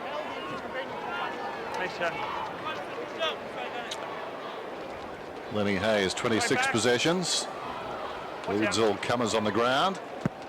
And a leading contender. for the Peter Badco VC medal. Play on the side. Never won by the Saints yet. All Port players, which tells you all about the record between these two clubs in the Anzac round. Now free kick. And one of the greatest tonight. I don't think a Port player will win it tonight. No, I'd be very surprised.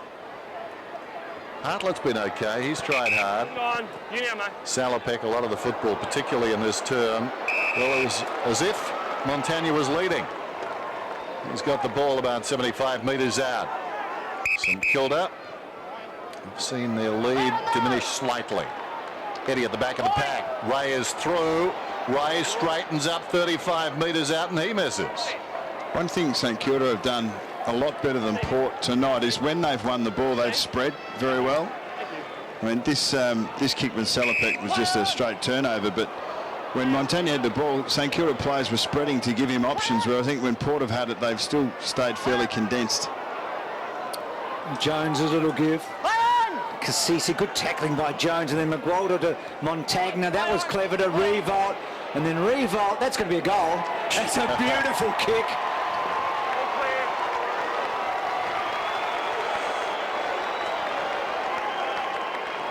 And I'll tell you what will be highlighted on that when they do the review tape. It was Luke Ball's tackle back in the St Kilda forward 50 that caused this errant kick. Their tackling pressure, they're buying into it so well, aren't they, St Kilda? And when one does it, two does it, everyone thinks it's part of what we all do. And they just make it so hard for the opposition. I mean, they've only had 24 inside 50 entries, Port Adelaide. That's an incredibly low number. Revolt missed a sitter and got that one. He's got 4, his best effort against Port Adelaide, so he hasn't been a major contributor against that man's team in recent times. You spoke about those inside 50 tackles, and that Luke Ball, I mean, that is an area that St Kilda will pour at. They're very good this year. That was a great tackle by Boak. It'll come back. Bring it back. Umpire Avon. Played stop. This guy's going to be a good player, Boak. Back over your mark, please. Inside and out. He seems very comfortable. He's got the football inside the centre square. Gray drops the mark, recovers, gets rid of Ray. Awkward bounce for Carr. Carr had the ball surrounded, back to Boak.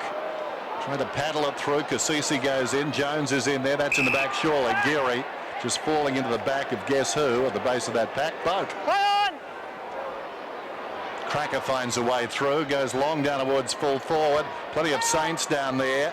Gilbert with other ideas though comes storming through. McWalter, Fisher, and now the moment has passed. This is Revolt. Holds the kick up. Heard the umpire. Geary with a problem now. Motlop in hard on Fisher. Gould did well. Good tackling by Port here. Tredray's tackle on Gilbert, but still the Saints have got the ball in hand and they've been able to clear it away. Chaplin has just come off the bench, and below the top was clever enough. Boat not so good. Goddard, Milne. Now he'll conjure away here, you would think. He's got to talk to the footy now. Let's get away for some Still help. got it. He still hasn't run out of ideas. That's a great kick, but well done at the back by Carlisle.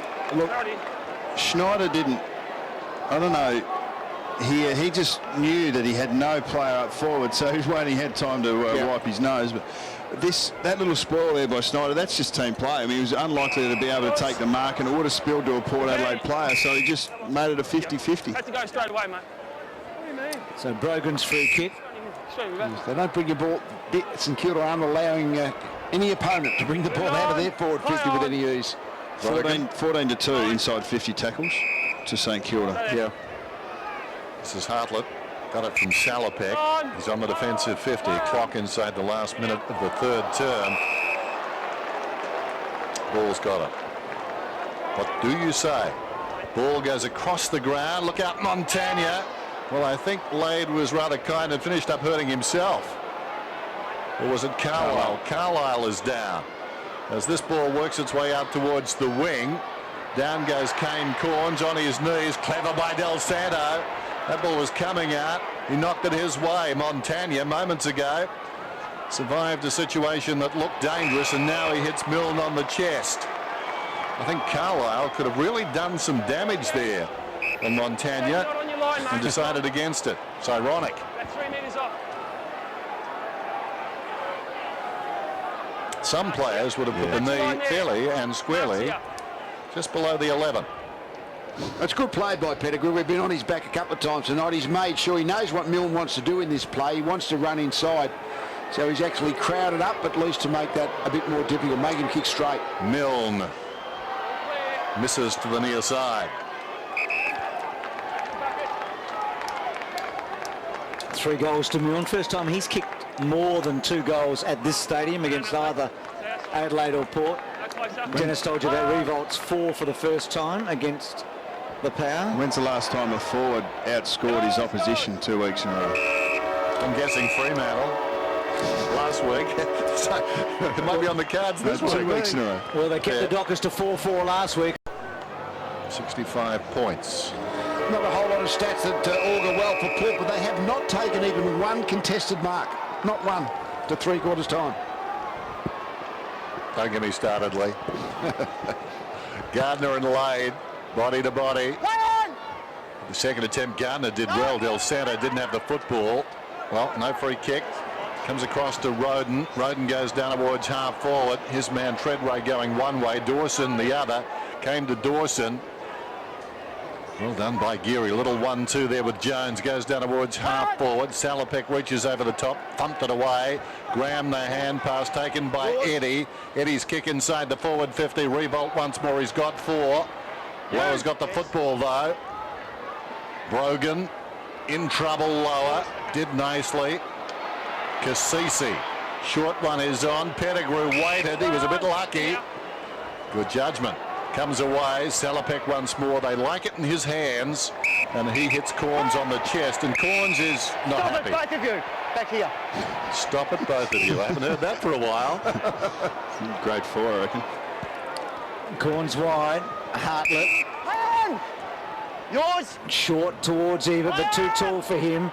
Gray. Well done to Ebert. He's put him on the right side for him, but he's against the breeze, couldn't bring it back and missed the lot.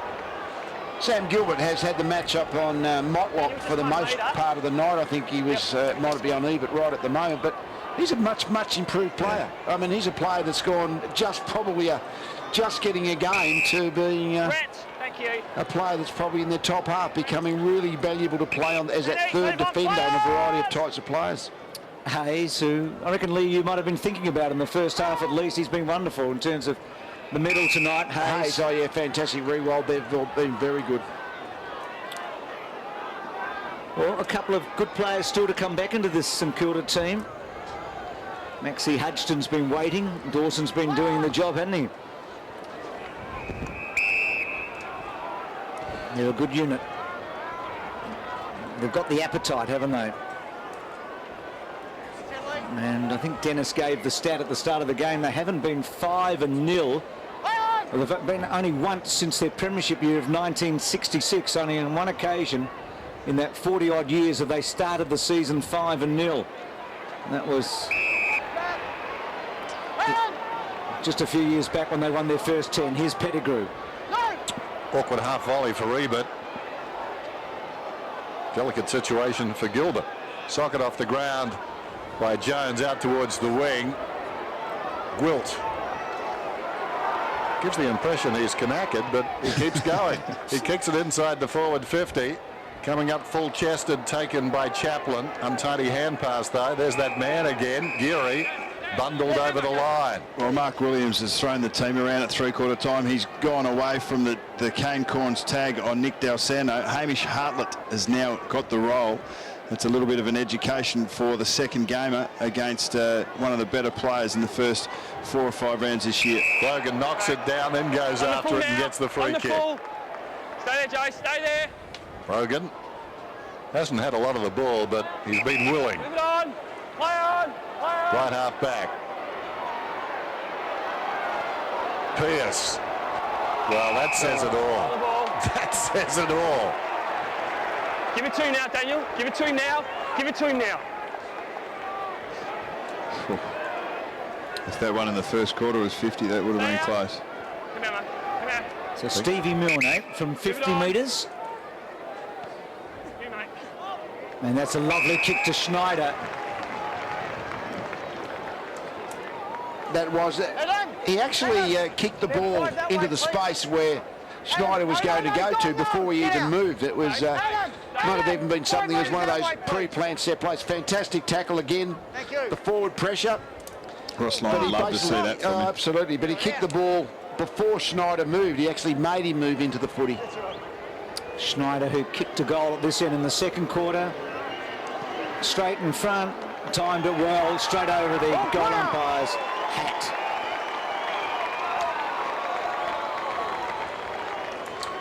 I reckon if Ross Lyon got a tackle, had a choice between a tackle like that from Steve Milne every week or a goal that he kicked from the pocket every week, I reckon he'd take the tackle, because it would be a sign of him being switched on, playing the team role, and it's definitely something that that we know Stephen Milne's capable of. When he gets the ball in his hands, he's so dangerous, but we just need him when the ball's on the other side to be putting that pressure on, and that was a brilliant tackle.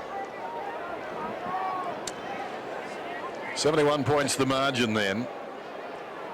Mark Williams first coached against the Saints, round 9 of 99. Port lost by 62 points. Harry Hall booted 4. About there right now. Here's Graham. The spiral down towards half forward. Well, we now know that Lower is a better mark than Salopek. Goes across the ground. Taken by Lade. Whoop. Pearce had it knocked away. That was clever by Jones to his own advantage, and then allowed the swing of the tackle to help him direct the ball to Montagna. Hard against the boundary line. Wilt works in front once more, and he'll get a free kick. Just here, Michael. If you stay there, because I'm going to get behind you. Stay there. I'm going to get behind you. Watch it. Right there, James. To the contact here, actually tripped himself up, so as he was going down, didn't want his opponent to have a free run at left footed group. Runs around, snaps, and that is a beautiful effort. That is clinical. What a finish.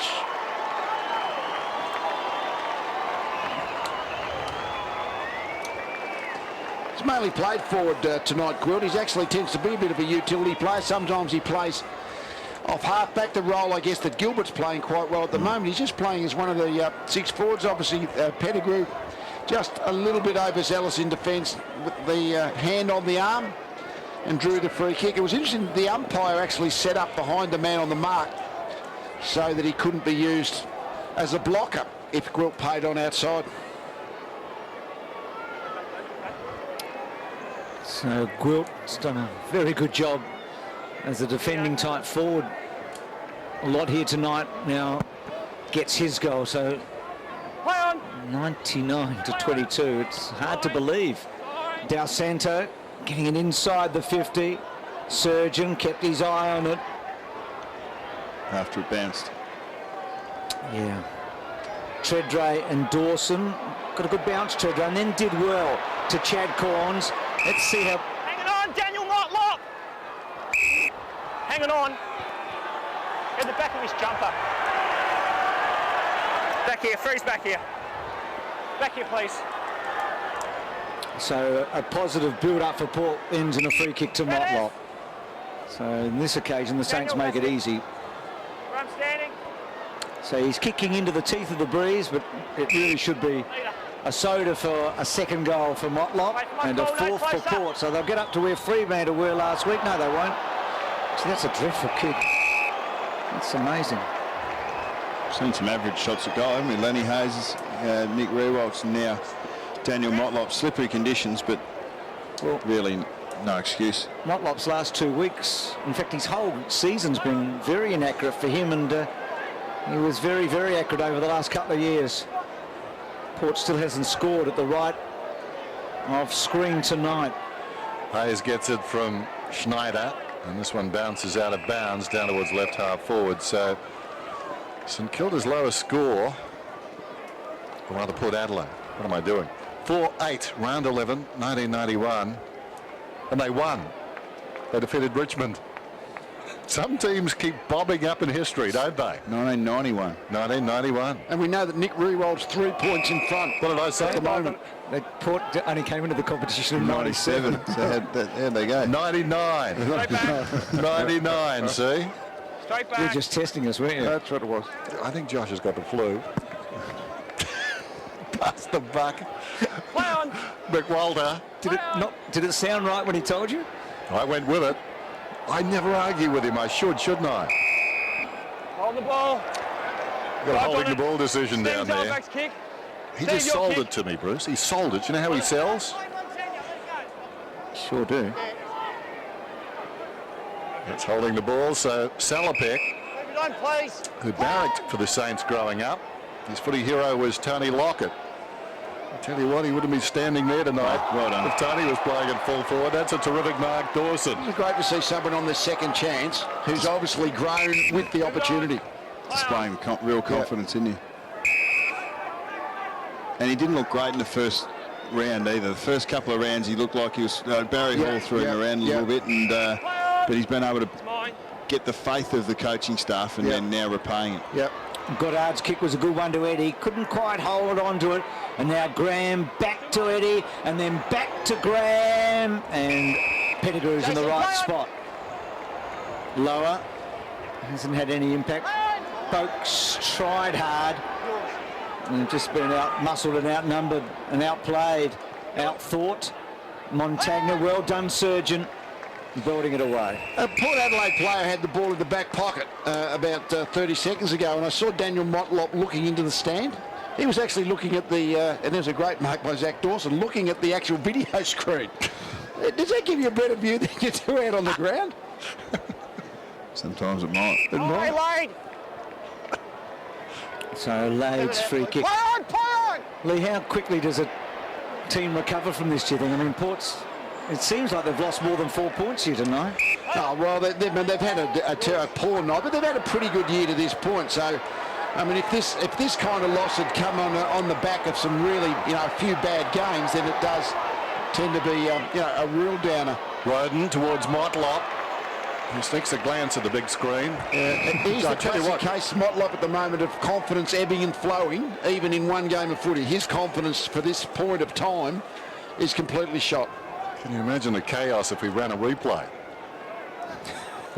Tossed in, knocked down by Blake. Gray went to ground. McWalter, Dawson, Gilbert. That was precise in a very tight situation. Scrambled out of there towards the wing. It was well played. It was. Now knocked it out. Taken by Pettigrew. Lower. This is Chaplin. Who did the good work there, Bruce? Slapping it out. Lower. There it was. There goes Salopek. Long down towards full forward, and he's off target of behind. Well, they've scored at that end of the ground, Dennis. Hence the cheer. I'm staying out of stats. I'm giving them away. Interesting to see what Tim thinks about Motlop too, because at the start he, like all of us, thought that the gap between he's very good and he's not so good was closing rapidly. He ends up becoming, whenever Port play badly, he ends up becoming the whipping boy, though, doesn't he? Yeah. It's because he's so, because of that difference, because he's so good when he is good. So Revolt quickly on, and did that bounce on the line? Not out on the fall.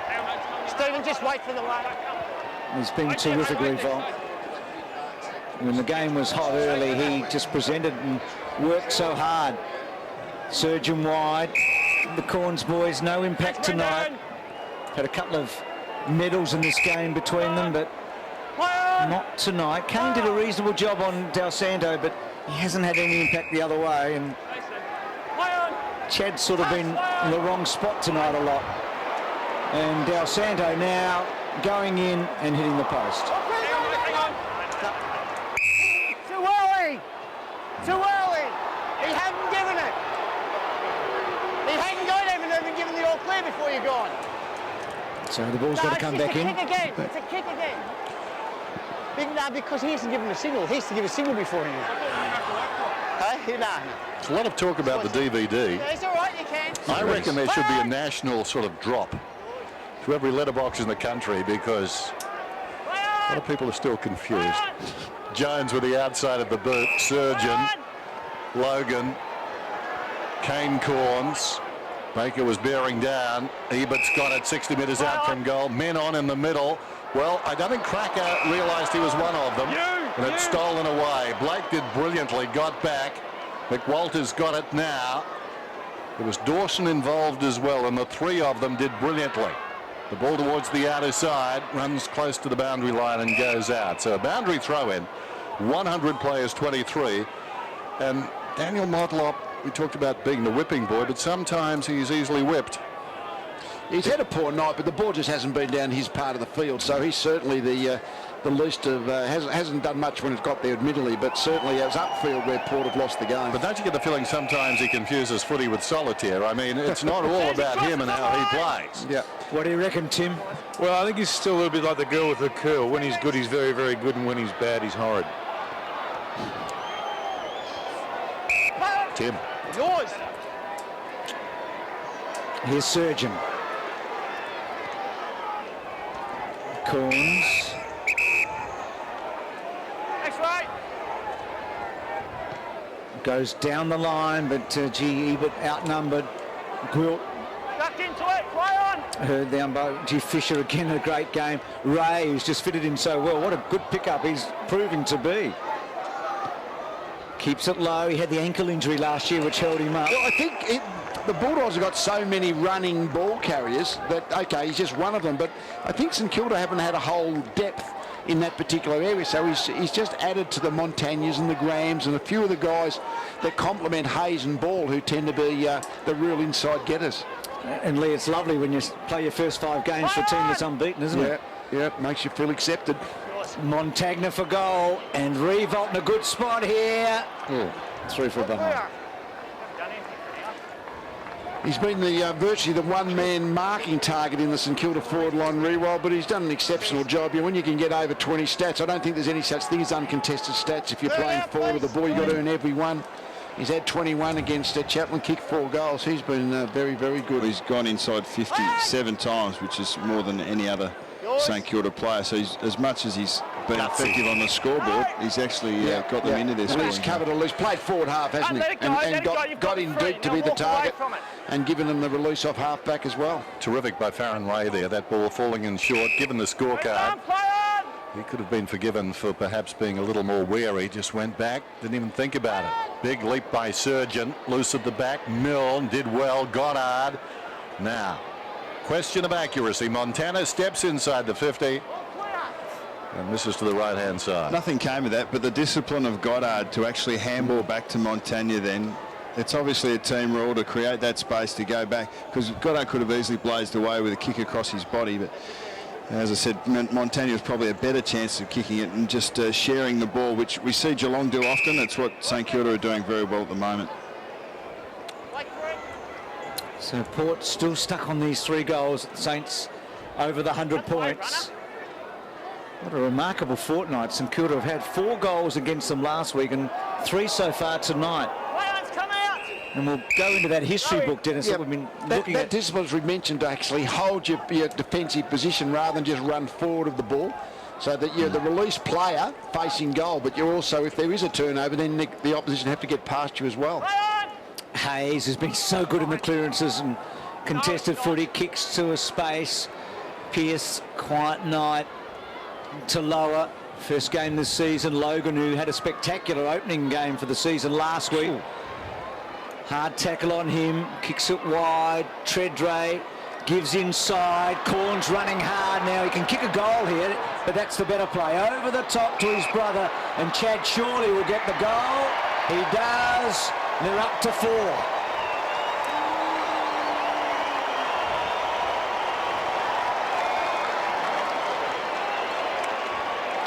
I'm going to get back to that bit of history in a minute. Hayes has been brilliant today. 8 clearances, 6 tackles and 32 touches. He's been able to impact the game well, but on this occasion, Treadray with a rare possession, and the Corns brothers getting in on the act.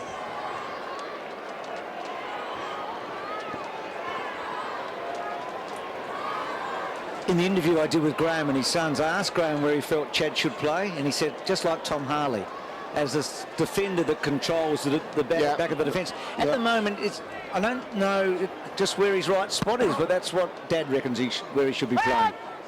Brogan goes after it again. Hayes close to best on the ground. Cassisi, Montagna in there. Brogan trying to work the ball forward. There's no salvation there, so the umpire will do it again. You were talking about the history book, Bruce.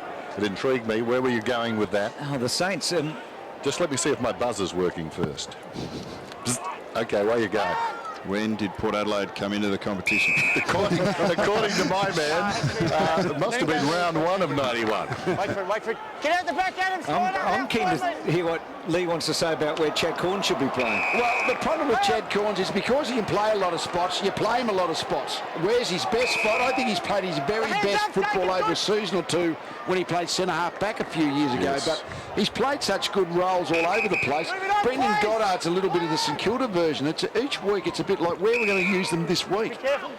The last time a team, in fact, this is going a long way back, since 1911, this is how well the Saints are travelling, since 1911, only one team has ever had a percentage of over 200 after 5 rounds. That was West Coast in 1991. St Kilda are over 200, they'll be over 200 tonight. So we're going to go back to 3 years before World War I to get a second team with a percentage of over 200 in the first 5 rounds.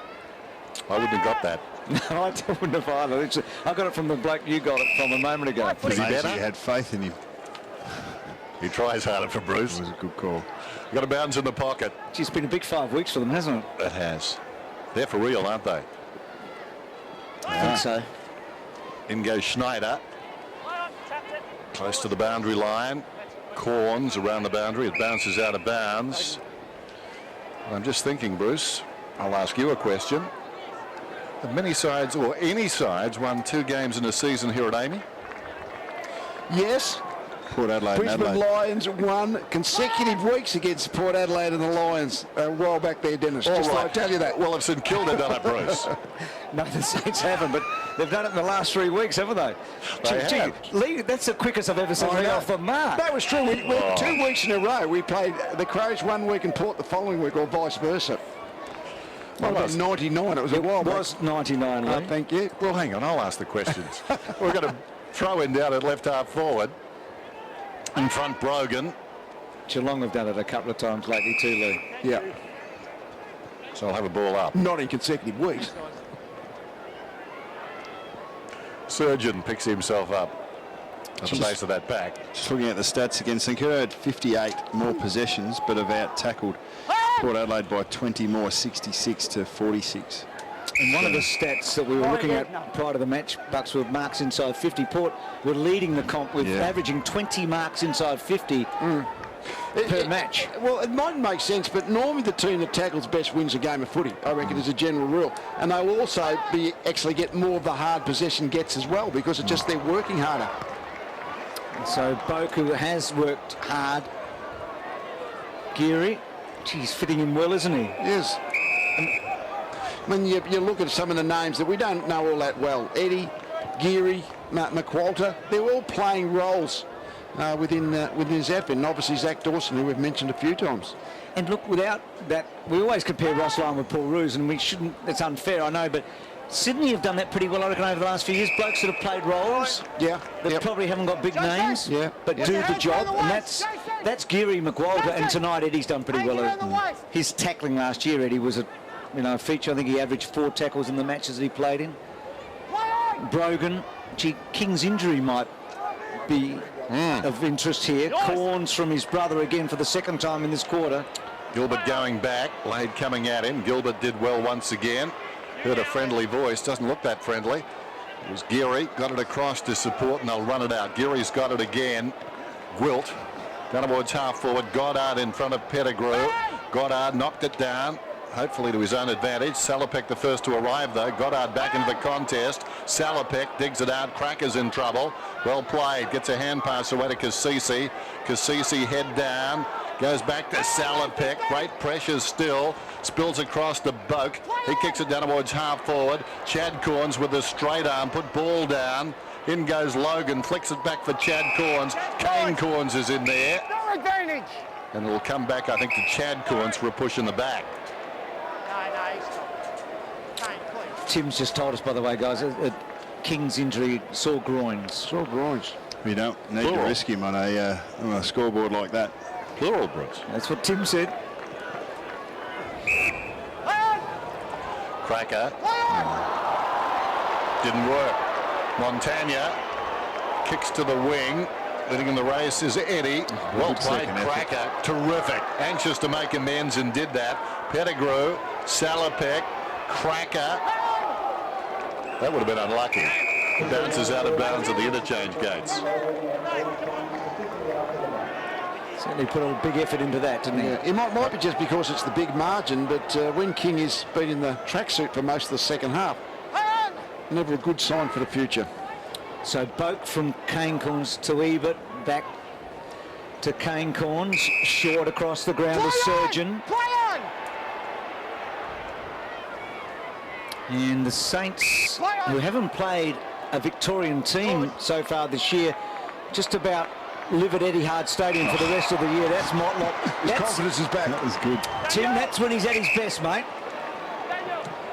That's what I've been saying all night, Bruce. That's exactly what I've been waiting for. The problem is he's been going two hands. He had to just go one hand at it. That works better for him. They have actually been robbed of opportunities down there, though, the Port Adelaide forwards. And this is actually his 6th shot for goal tonight. So he has had chances maybe to kick 3.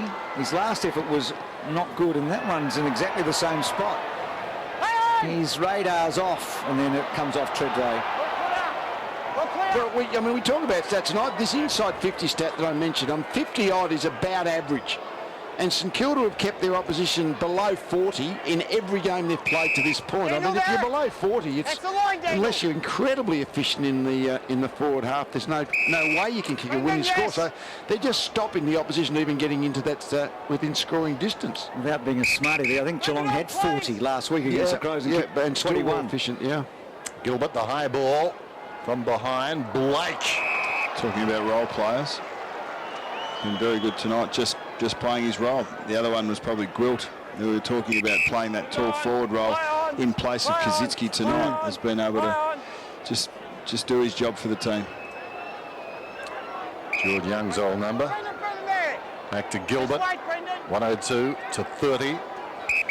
So Port still on target for their lowest ever score. Bearing in mind, the one that looms up ahead was in a win. 4-8, their lowest score. Round 11, 1999. Here's Brogan. Back inside the 50. Fisher knocked it down. The high ball comes in from Boak. Fell in front. Treadray under pressure. All Saints on the end of it. Dawson takes a while. Treadray got him holding the ball. 20 metres out. Treadray. A chance to kick a goal here, and if he does, it'll be his 2nd of the night. Had a lot of thoughts here. They always say back your first thought. Well, I reckon he didn't back his 5th thought, and obviously eventually you can't hold the ball on. The only place he didn't look then was where the St Kilda players have been all night, and that's straight back. So Treadray comes in and kicks the goal.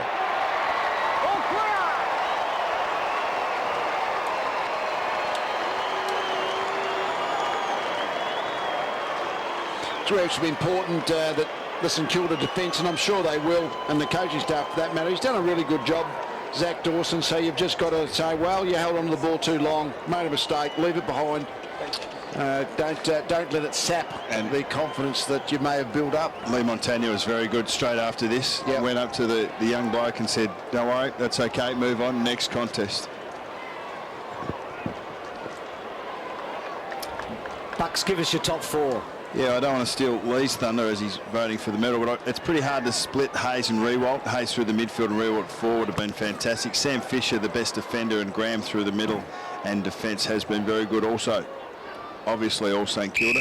I don't think you can find a Port player there that comes anywhere near it. What do you think, Lee?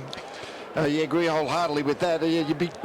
Just didn't try to do it, but you'd be going, I reckon you could find 8 or 10 St Kilda players before you came to a Port player if you were going to invest.